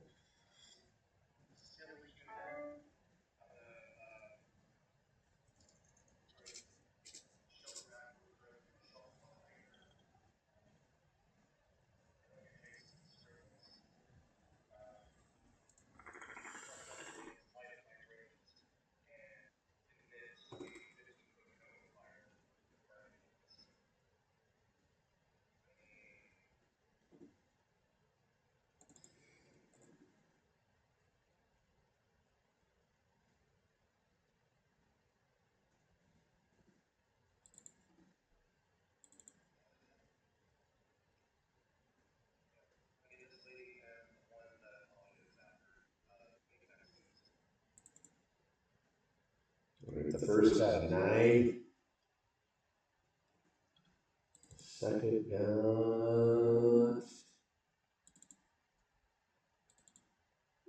a 19.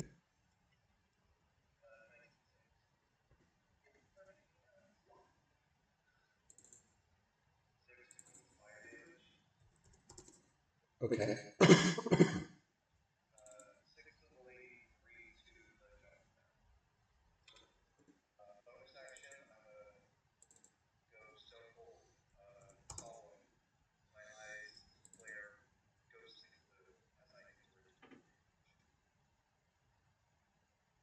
All right, and the tank you're in is now on fire. I don't think you're in it, bro. Looks like you're in it. How are you above a tent? Are you flying?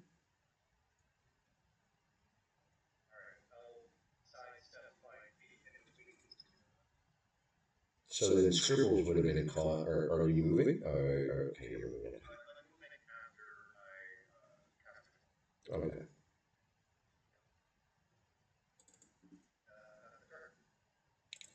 All right. That'll bring us to all the G's. We're going to on the farthest right. This guy is going to move out of the tent. See a big patch of darkness. And probably see Scribbles right there. So he's going to run right on up here to Scribbles. He's gonna try to attack Scribbles. So he attacks with a long sword and a short sword. That is a 17 to hit on the long sword. Okay, and then a 21 on the short sword. So he sticks you for 6 piercing damage.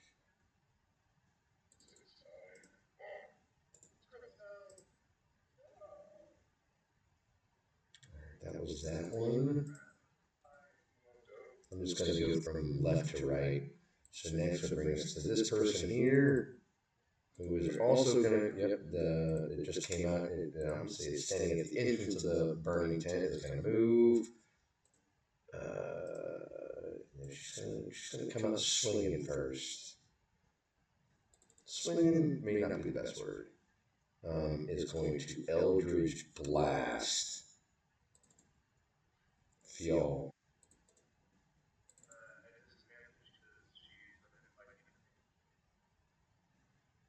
Why would it be disadvantage?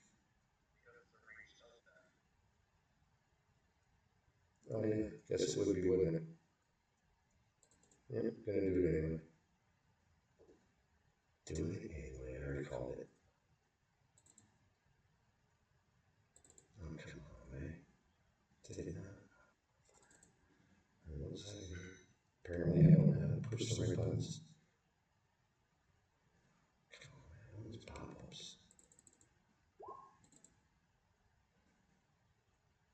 Yeah, I know what it does. Thank you. I don't need you to tell me that fucking part.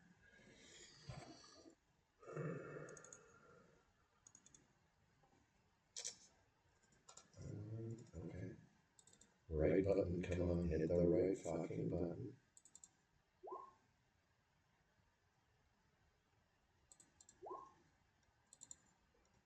We're never doing that shit yet. Okay, never mind.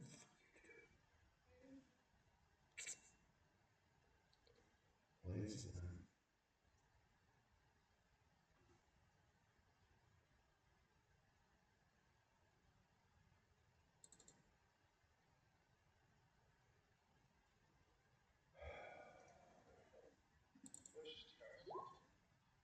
God damn it. Alright, so what is it?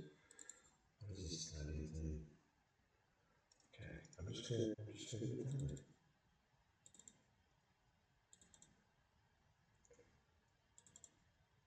2019 hit. I got a 19 and a dirty 20.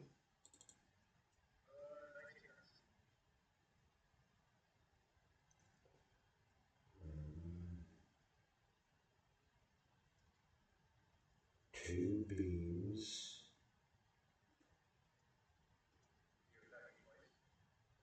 Yeah, so the first beam will hit. Let's get it again. That was a dirty. Actually, that was a nat 20 twice. Like that's oh.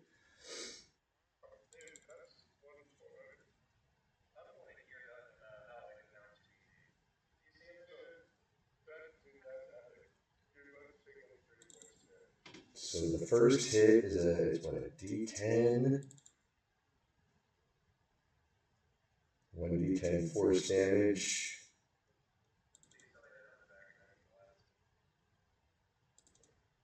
So the first blast, you will take 1 point of damage, and you are moved back 10 feet.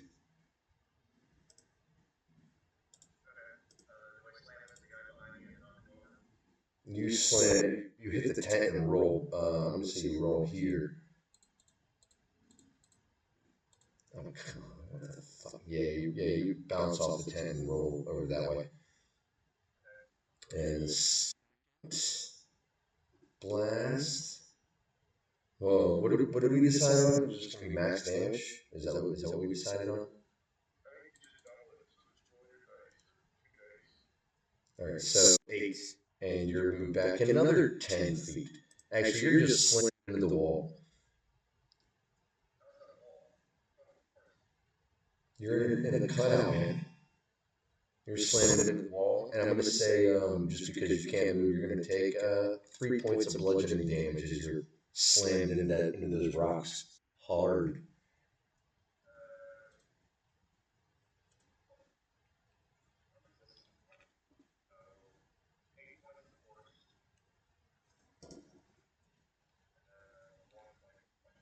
Yeah, as you're slamming into the wall hard.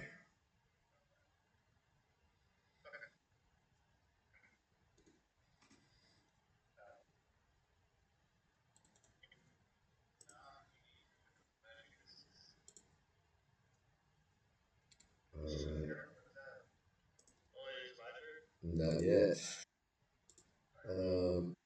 Then we're going to go. This guy here, he is going to stand up. He can't see anything, so he's going to move here to start.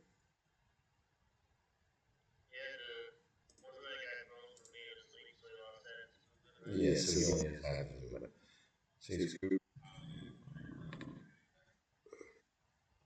can Talia see in the dark? In magical darkness?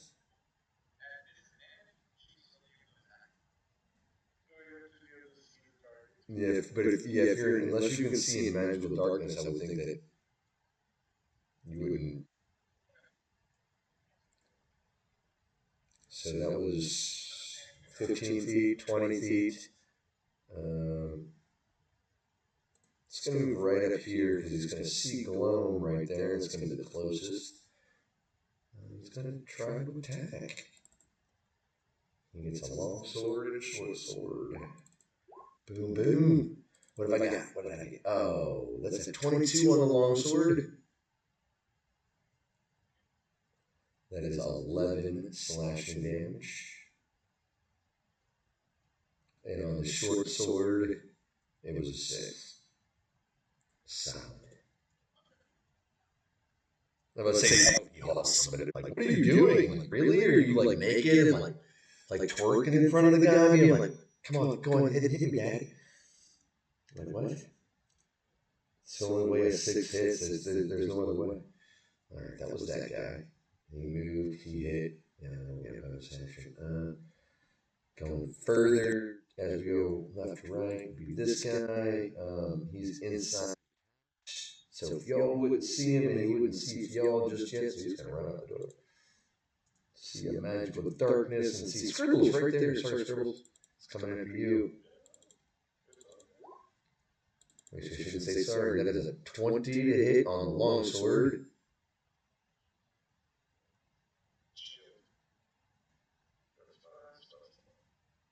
All right, and then the short sword is a 21 to hit. Oh, yeah, because that would last the rest of your turn, right? Or the rest of the.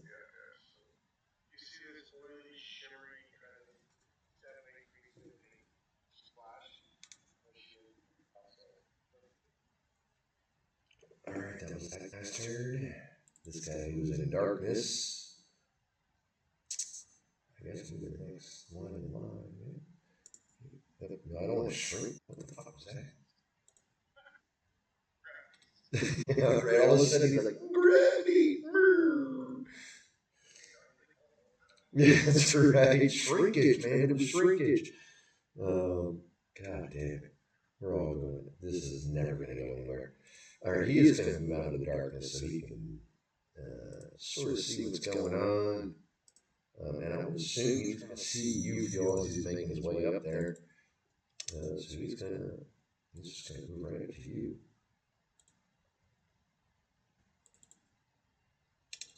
And he's going to do the same thing. Does a 15 or a 17 hit?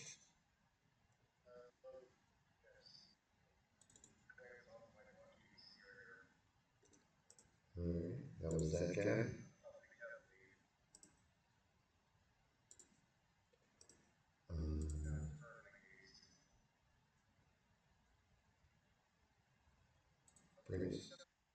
He's like 5'8".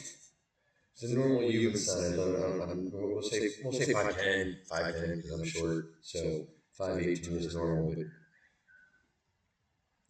this guy is going to move. He's going to start moving this way. He's just going to run in a straight line. I can't see until he gets. Actually, he's going to go about that far until he can come out. And he's not around anybody. He just made a mad dash out of darkness. I don't think I have any ranged weapons too. Huh. I do. Running out of the darkness. So changing a weapon is a free action, correct? All right. So yeah, he's gonna run out and of the darkness and look down the way and see. He's gonna see Valworth over there. So he's gonna quickly and swing, sheath his weapons and whip around a crossbow. And he's gonna take a shot at Valworth. Just get one. Ooh, that's a 11 to hit. Ooh. Yeah, I didn't think so. Nice. That was that guy. Nice.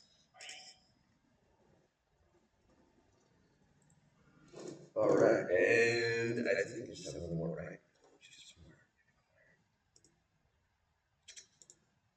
This guy is gonna, he's gonna jump out of the back of his tent. Yeah, this guy is gonna run out the back of his tent out of the darkness. He's gonna get about here. He's gonna see the boss, so he's gonna start moving that way. That's gonna be their turn. That'll bring us to battle, where it looks like.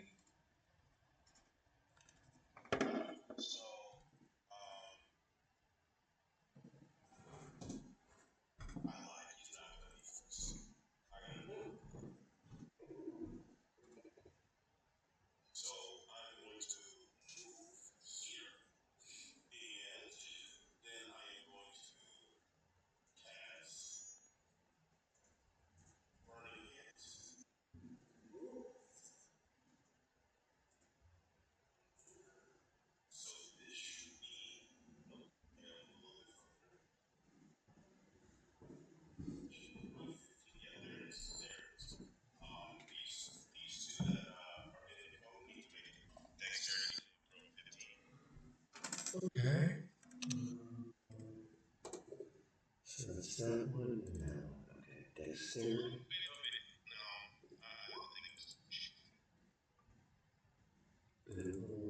Let's see. This is 18 and a 19.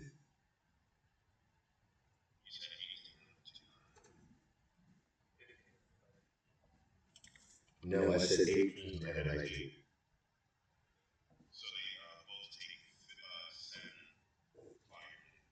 Okay.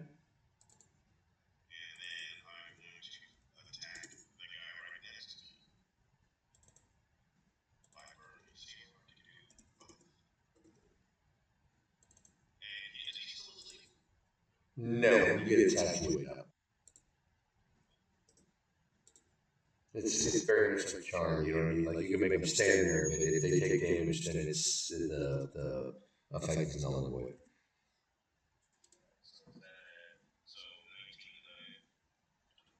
Yes.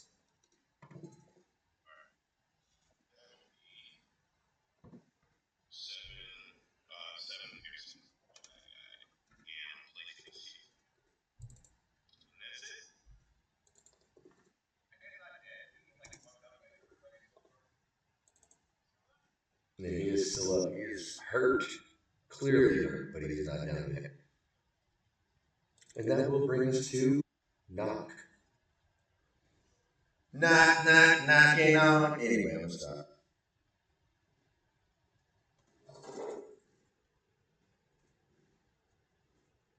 No, that's scare him away. Is that what it is? Did they just scare him away?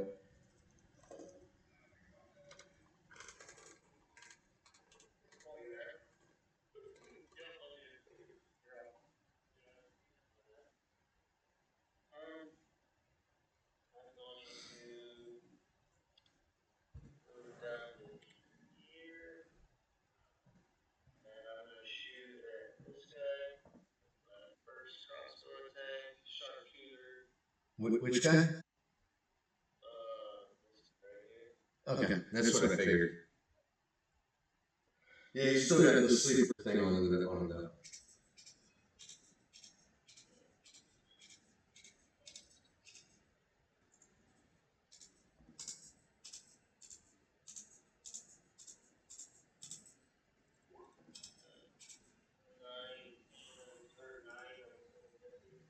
Yeah, 9 is definitely this. A 9. Yeah.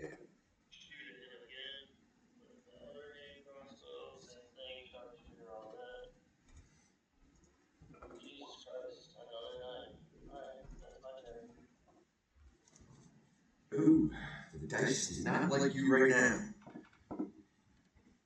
Let's choose the story of my life. Alright, that will bring us to glow.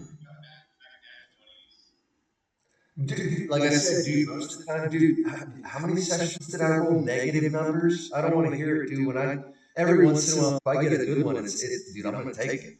But dude, most of the time, I roll pretty shitty. Being the DM just means you eat it most of the time. Anyway,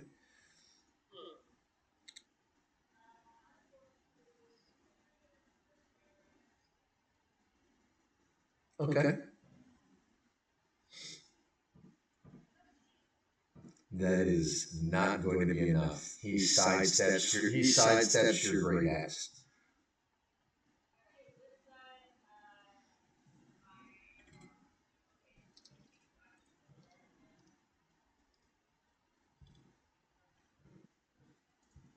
Which he is definitely going to do.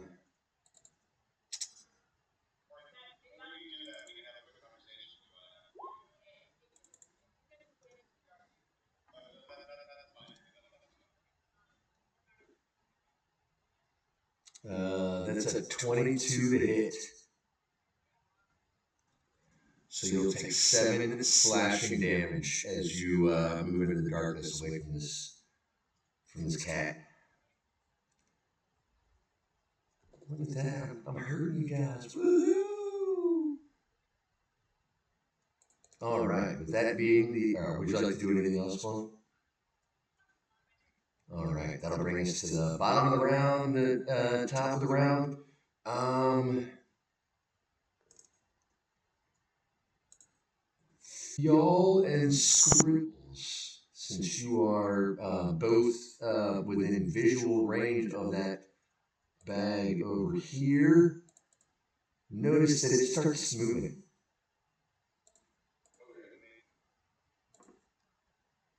And that'll bring us to the top of the round with Kaz.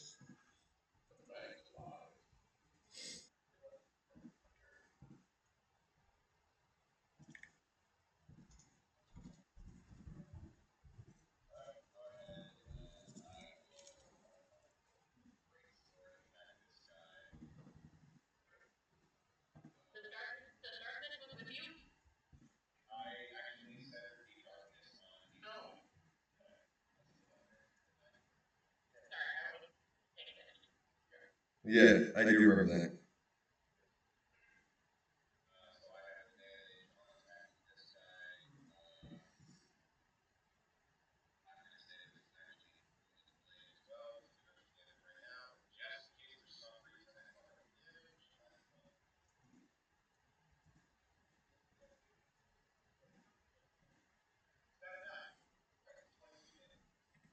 That is.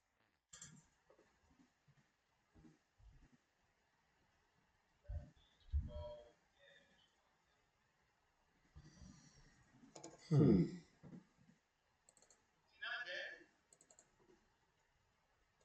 He falls to his knees, bleeding profusely. He is not dead. But you're the only one. I think you're the only one that can see that, unless anybody else can see in magical darkness. Um,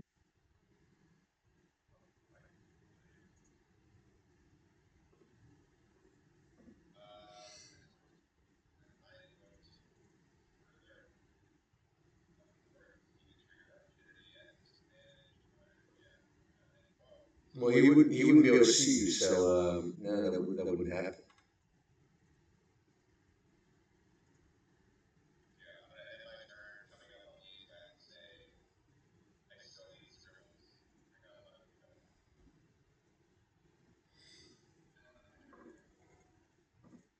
All right, that'll bring us to Talia.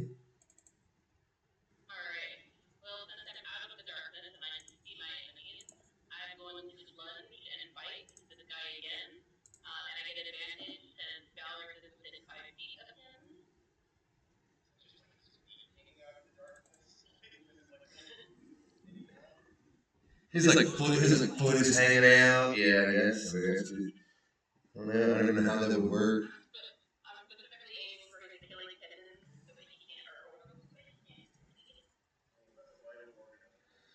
Are you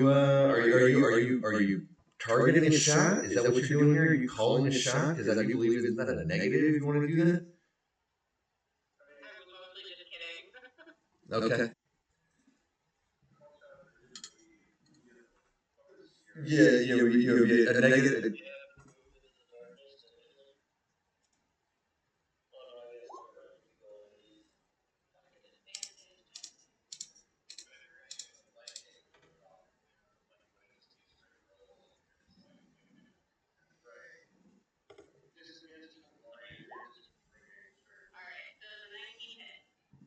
A 19 is enough.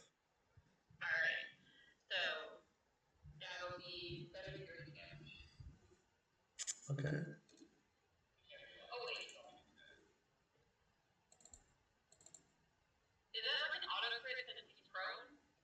He's not prone.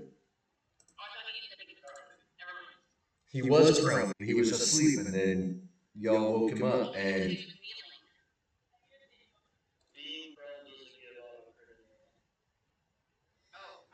well, a 19 is enough to hit, and a 7, yeah, you come up behind him, and you with your wolf jaws, right?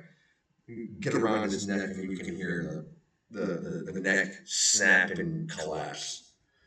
He is dead.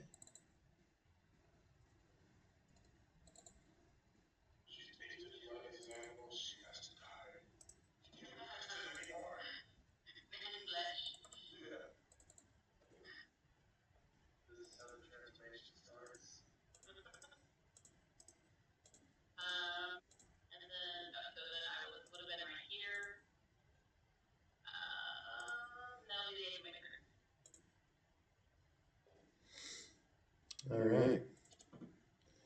That's gonna bring us to my dude, to my guy, my guy. Oh, he's a yeah, he is.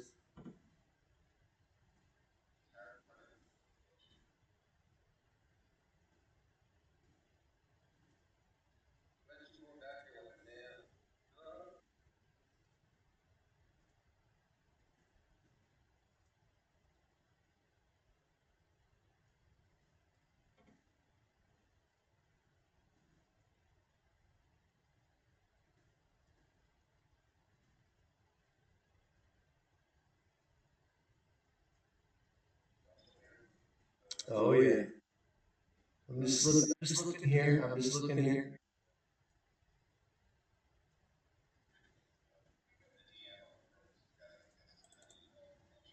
I do. Now I need to.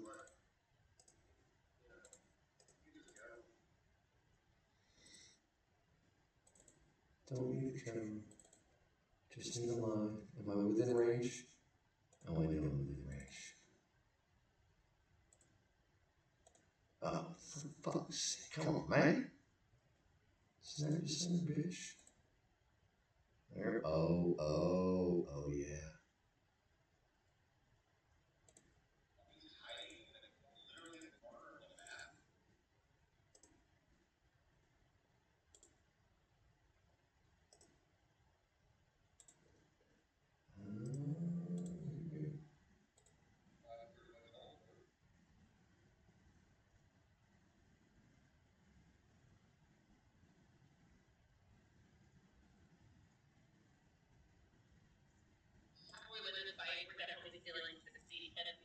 All right, so for y'all, you clearly see it. This uh, figure in the back, you can see him working his magic, and you see a giant ball of fire just erupt in, like just come into his hands. You can clearly tell what it is. It is clearly a fireball spell, and he just launches it right into the darkness. To this point here.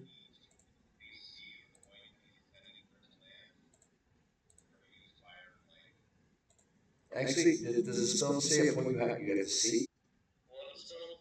Fireball?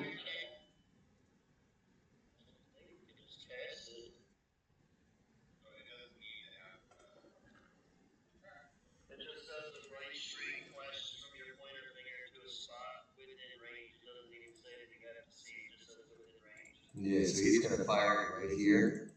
And a fireball is a 20-foot radius from here.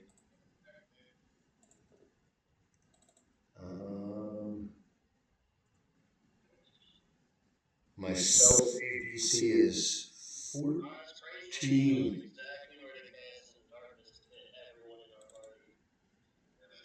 No. All right. So that's pretty fucked up. That's pretty fucked up. So we'll change that. My bad. We'll say he's gonna just throw it right in here.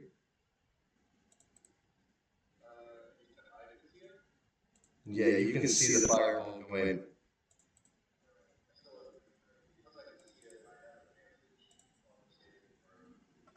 And you can hear him say, "Failure to protect me, incomprehensible."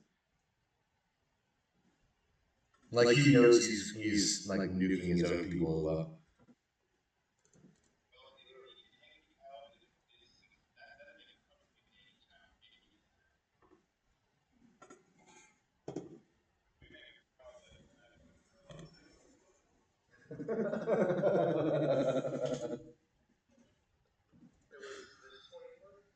Yes.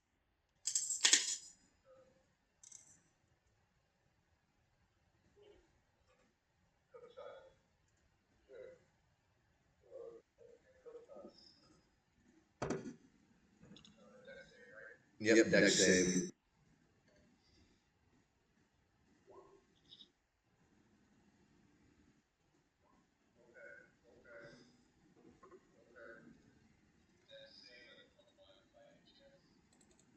No.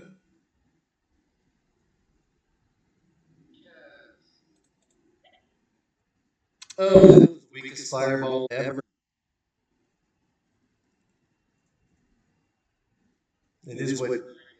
Is it only 3d8? Oh, oops. Oh, oops. My bad. Why did I think it was 3d8? What the hell? What the hell was that? All right, 17, 24 points if you fail.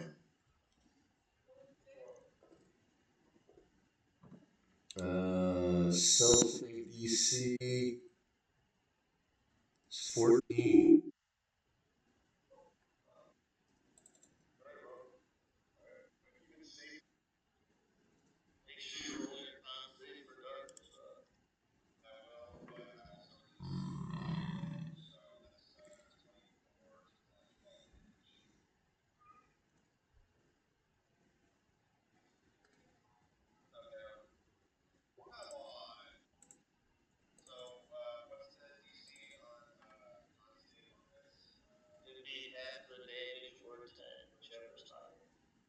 So he got 12, so he would actually he would make it. So Kaz, in the darkness, you would see gloam drop. You would see two of hold on one second here.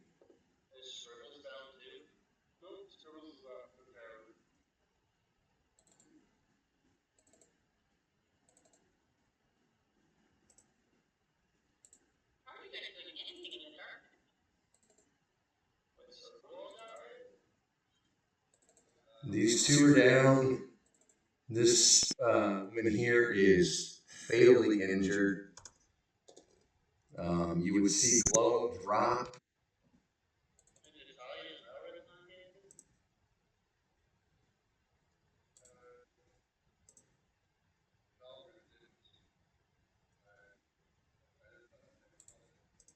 I mean, what isn't that the range, the blue one?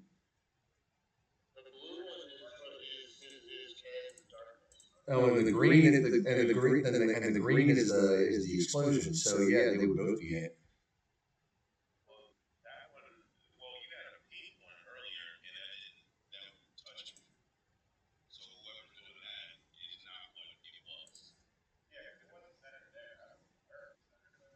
I'm going to say I centered it. I recentered it here.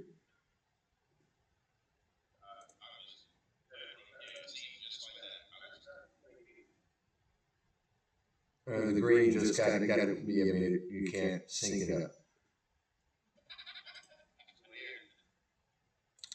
So yeah, top. You need to make a dexterity saving throw. It's either 24 or 12 if you pass. So 12 damage.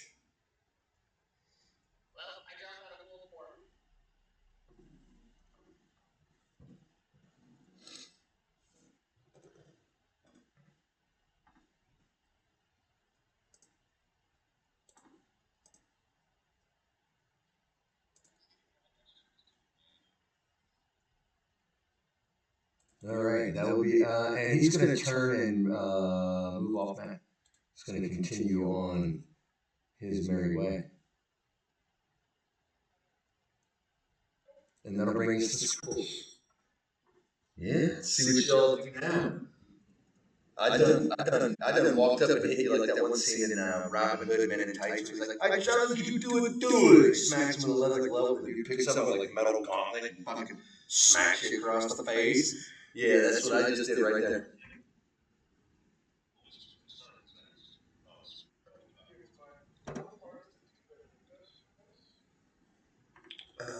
Where are you on that? You can't even. You wouldn't even. You wouldn't even see him. You can't. You're in darkness. You can't see. All you know is an explosion just happened all around you, and it burned, and you can't see shit.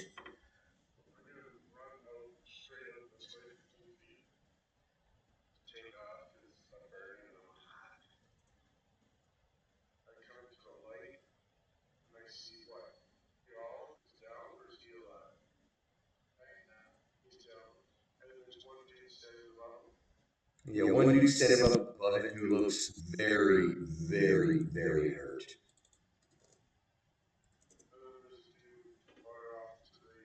You can see it off to the east, or right there on the map. You can see probably about whatever the distance is to the corner of the map, and add 30 feet. Is that the guy who's dressed nicer than everybody else? He seems to be making his way. He's boogieing. Whatever the distance is from where your token is to the corner of the map, add 30 feet.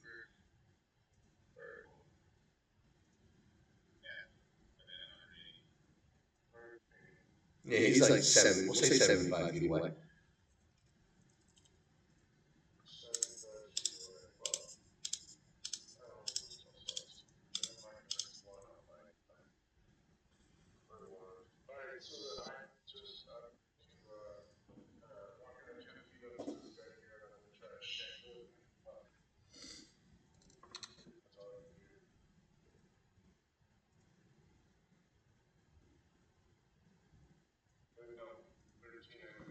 Yes.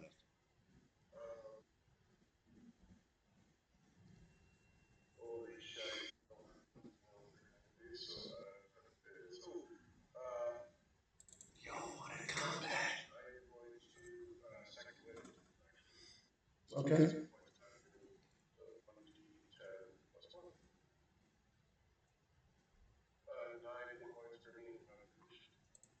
All right, that'll bring us to Fjol. I need you to go ahead and make a death saving throw for me there, buddy. Y'all want to combat? I'm giving you combat. Oh, I'm going to say that Scribbles, you can see that Fjol is not looking good.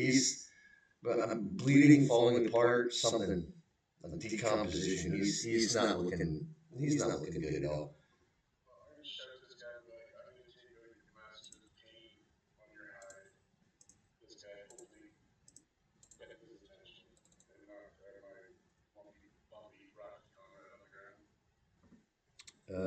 He is going to look at you and he's going to try to. He doesn't seem to have much left, but he knows that it's either live or die at this point. And the fact that he just got nuked by his boss. Uh,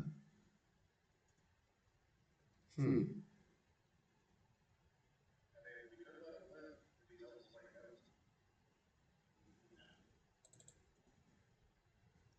He is just going to attack you with both of his weapons. Does a 19 or a 23 hit?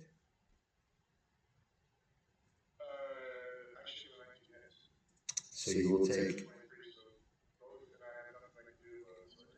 So you'll take 8 slashing damage from his longsword, and you'll take 9 piercing damage from his short sword. And he's going to risk an opportunity attack, and he's going to try to run away.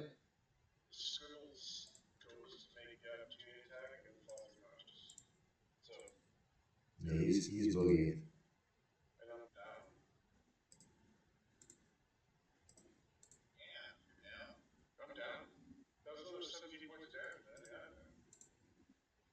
And this one is going to move away as well. He's not going to do anything he doesn't have. Just could take a shot, but they're both down. He's going to think they're dead.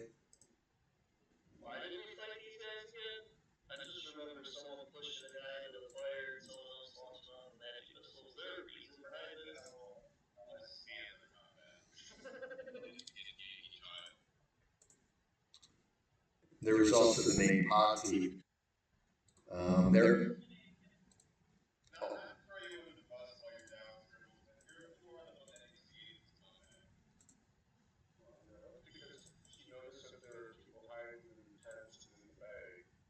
Yeah, this guy is going to move that way as well.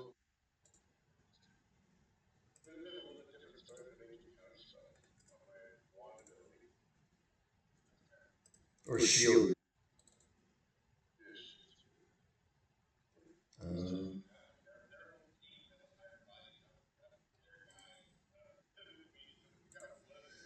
Um, this person is in the darkness and is.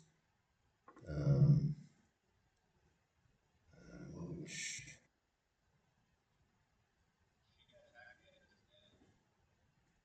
you hear, actually, she is going to.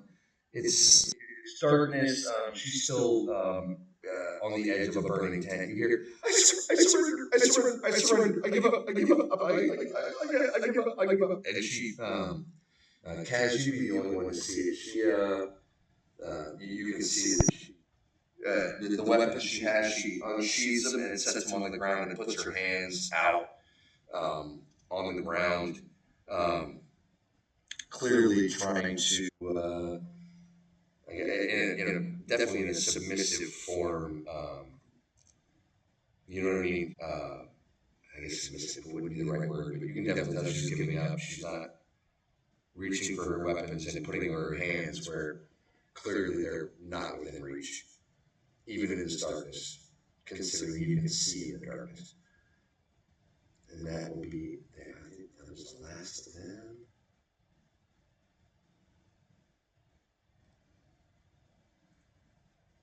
Yeah. So that'll bring us to Valorith.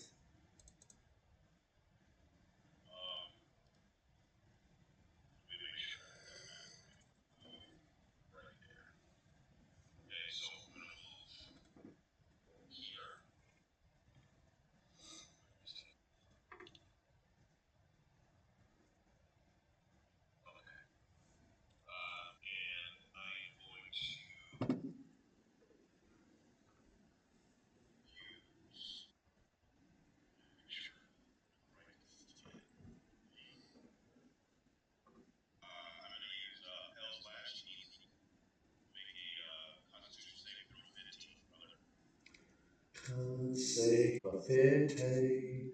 Can't save a 50. That's 70.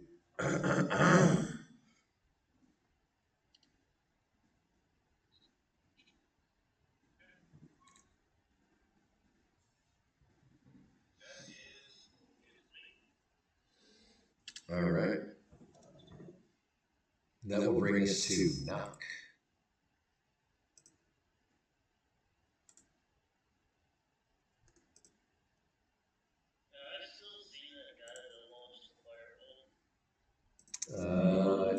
Yes, you can.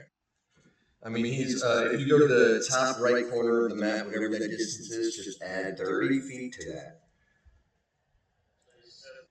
Yeah, he's 70 feet away from where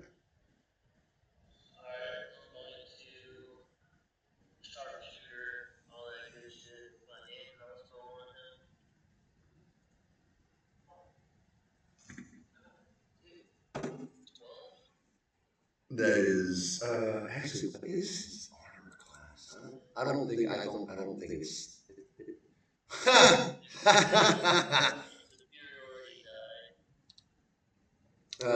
Before you do that, that's enough. Ha, yeah. You guys, no one had ever tried to hit him before with actually any sort of weapon, so they didn't even know what his armor class was. Yeah, you hit him. His armor class is 11. Yeah, as he's running, you boom, you shoot that arrow and it comes down in the back of his leg. He takes it hard, but he keeps limping away.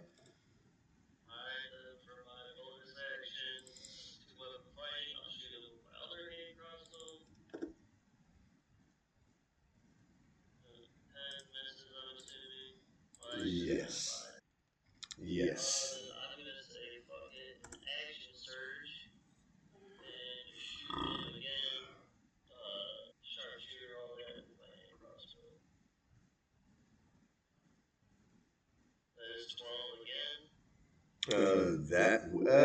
Actually, I'm gonna use a reaction, and as he's now cognizant of you firing on him as he's getting away, and you can see him, and you see a shield, that same spell that protected him from the magic missiles before. I don't know if you saw that, but just sort of the bolt slides off to the side, and he's running away, leaving it. You can see a definite trail of blood up the path.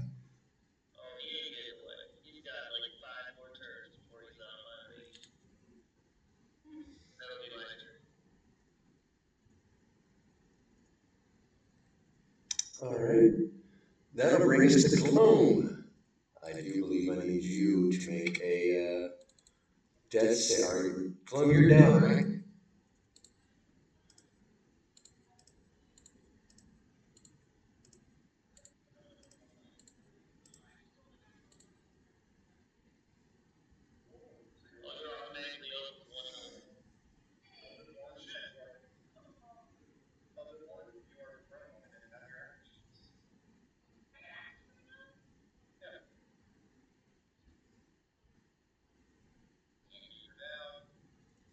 But you don't look good either, or he don't look good, not even a little bit. Like it's like, dude, what did you get hit by? A Mack truck, and then a bus, and a train. Yeah, and it sort of burned, and really sort of burned.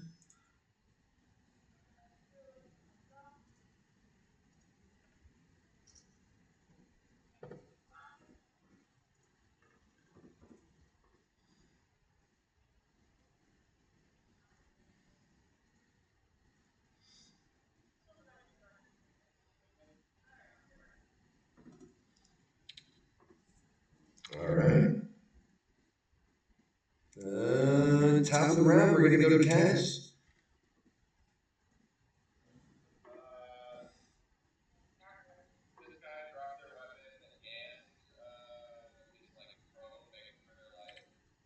Yeah, like pretty much has laid down on the ground, hands out, hands. You know what I mean? We've all seen it in an episode of you know what I mean? Like they're down on the ground, hands out, legs out, weapons off the side, like not trying to reach for him.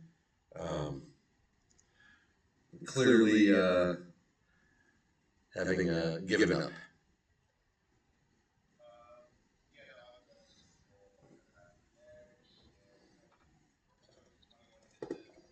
A 21 will definitely hit.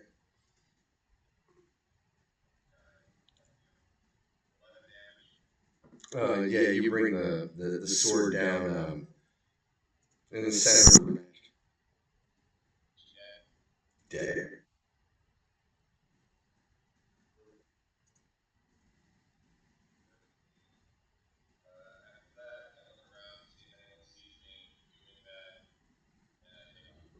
I would say Clone would probably. Well, no, Clone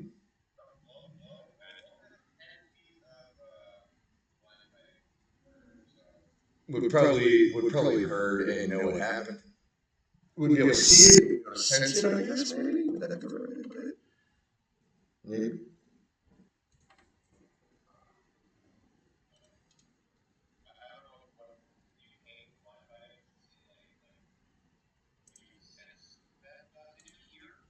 Uh, pro- Oh, you probably would have heard it. Yeah.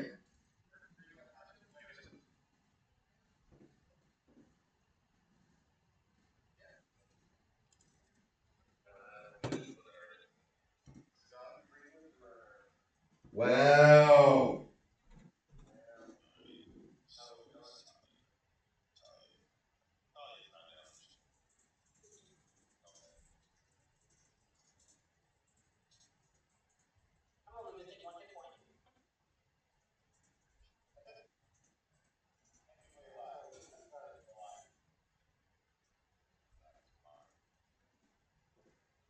All right.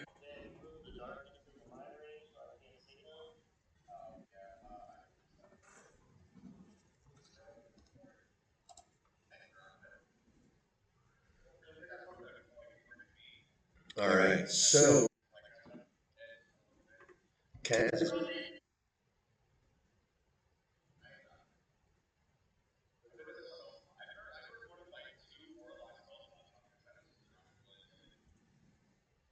All right. So you're moving on. Would you like to do anything else, Kaz? All right. Another ring of Talia.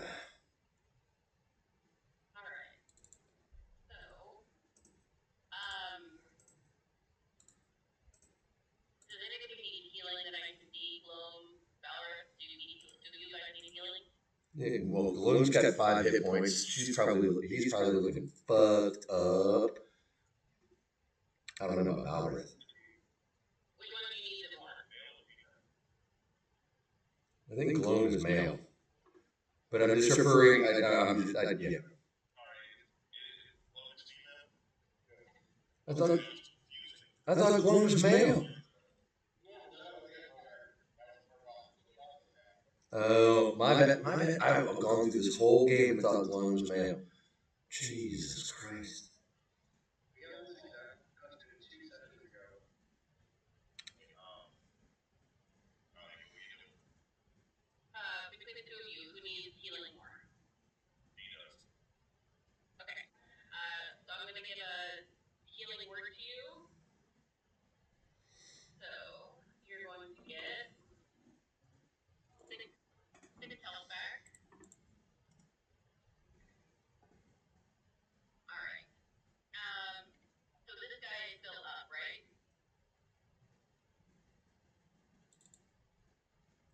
Yes. Yes.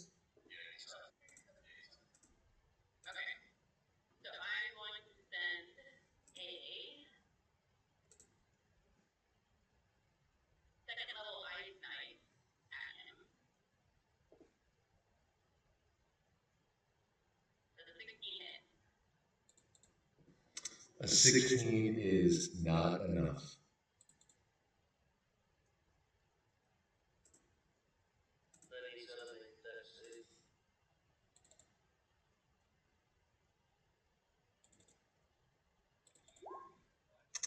And I rolled a 3 for dexterity.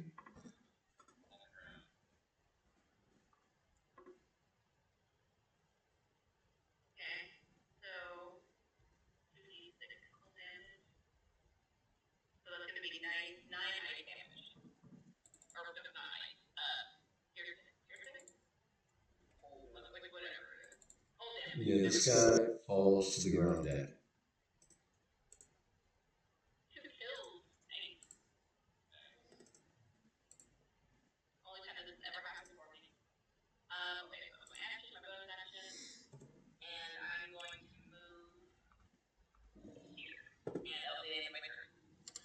All right. It's good old Potteet. Love that name.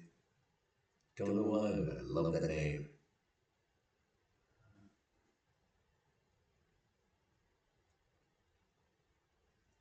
And he is going to continue moving farther away. And as he does so, he turns around and says, and looks at the, um, you can clearly tell the other two rogue figures that are making their way up the path behind him, says, "You're on your own. Failure. Unforgivable."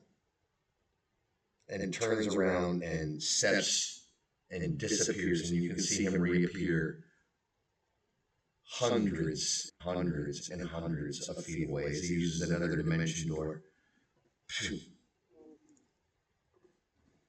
and is continuing running down the road.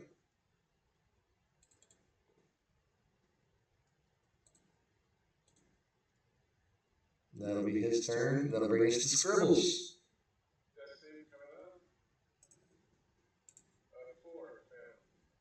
Oof. So in darkness, Scribbles and y'all are dying.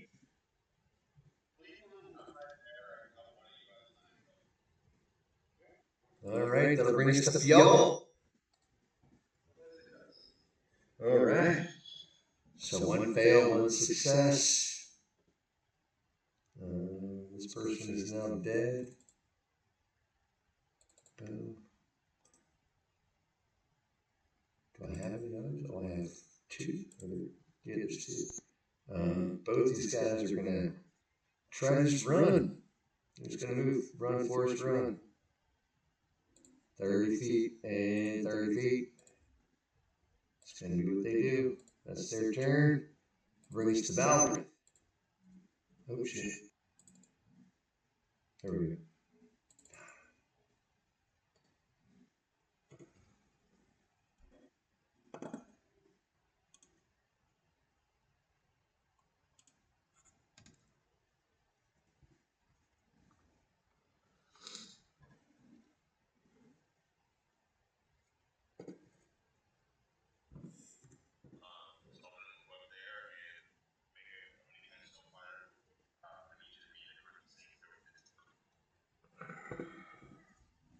Charisma throw of 7. You said 15, 17?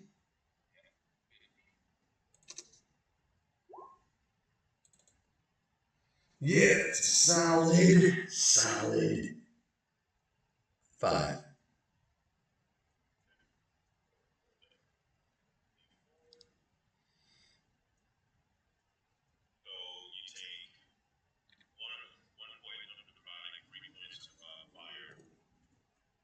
Okay.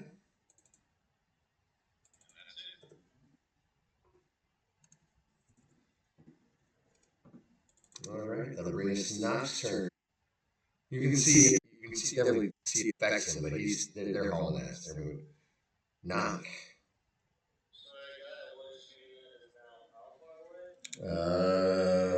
About 560 feet from the edge of the map.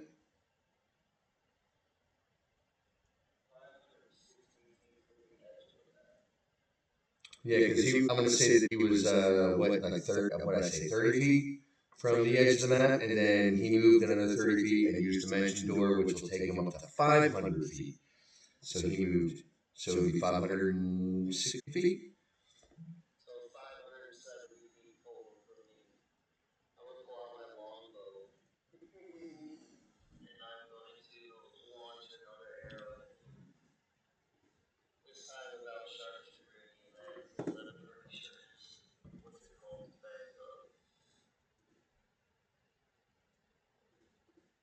All right. That will hit.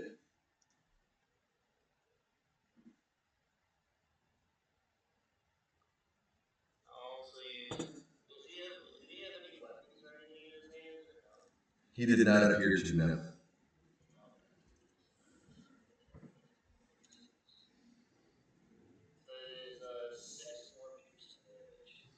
Okay.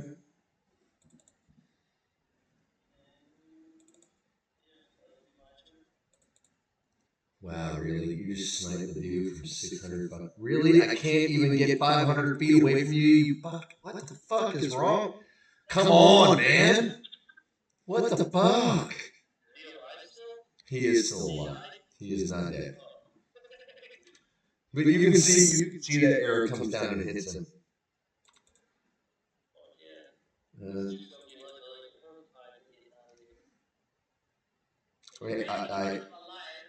I hate you, dude. Done. I'm done with you. No matter what I fucking do. All right. That'll bring us to Gloam.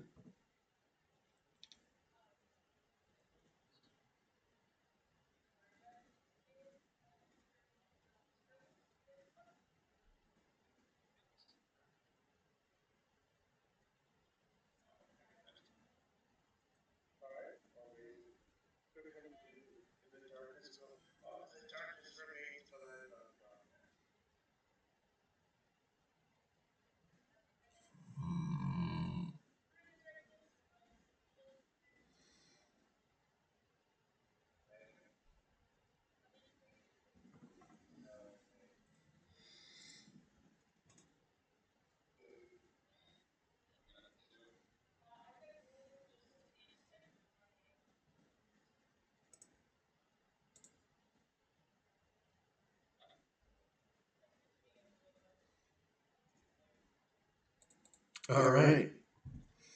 Top of the round. Kaz, what would you like to do?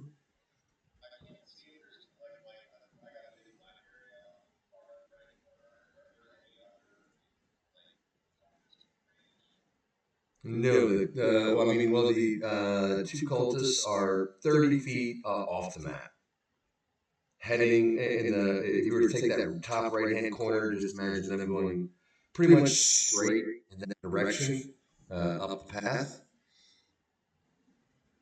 off into the woods. They're running away.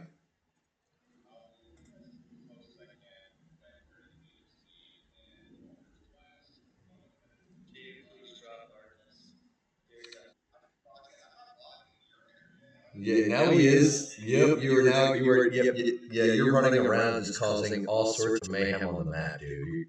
You're a wild cat, dude. I loved it.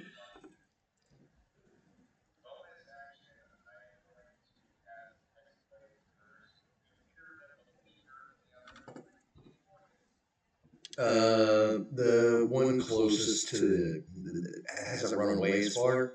Definitely looks weaker than the one in front of him.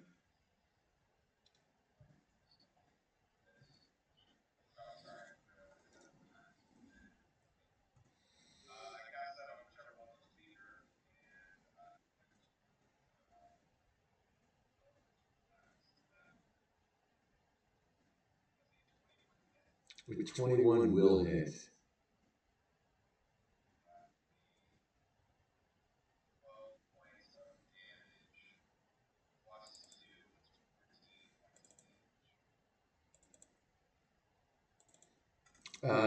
The cultist you can see as he runs, he trips, and as that ball hits him, he runs and trips and falls, and he doesn't get back up.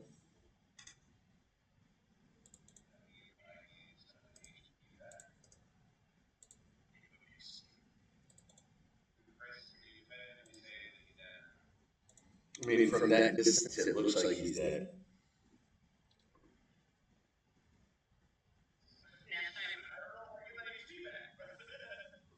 Yeah, you would get your you would get your HP back. He's dead.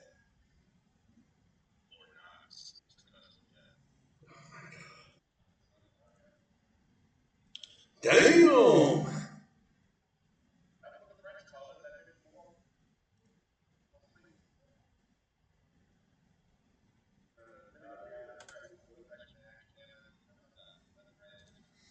All right.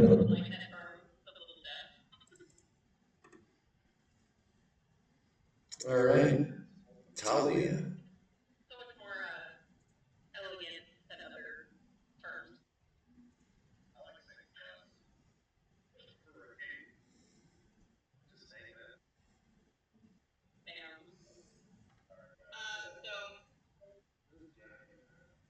Stop.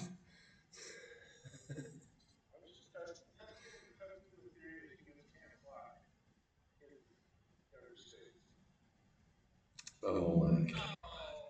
Oh my gosh.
All right. That'll bring us to Pogty, who is going to use his movement and move, and he's going to use his action to dash. And he's going to go now over 600 feet away. That's going to be his turn. Yes.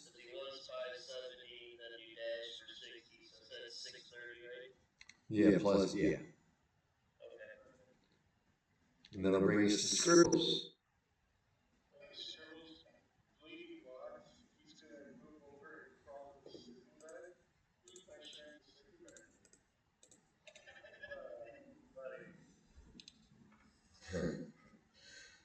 Opening the bag is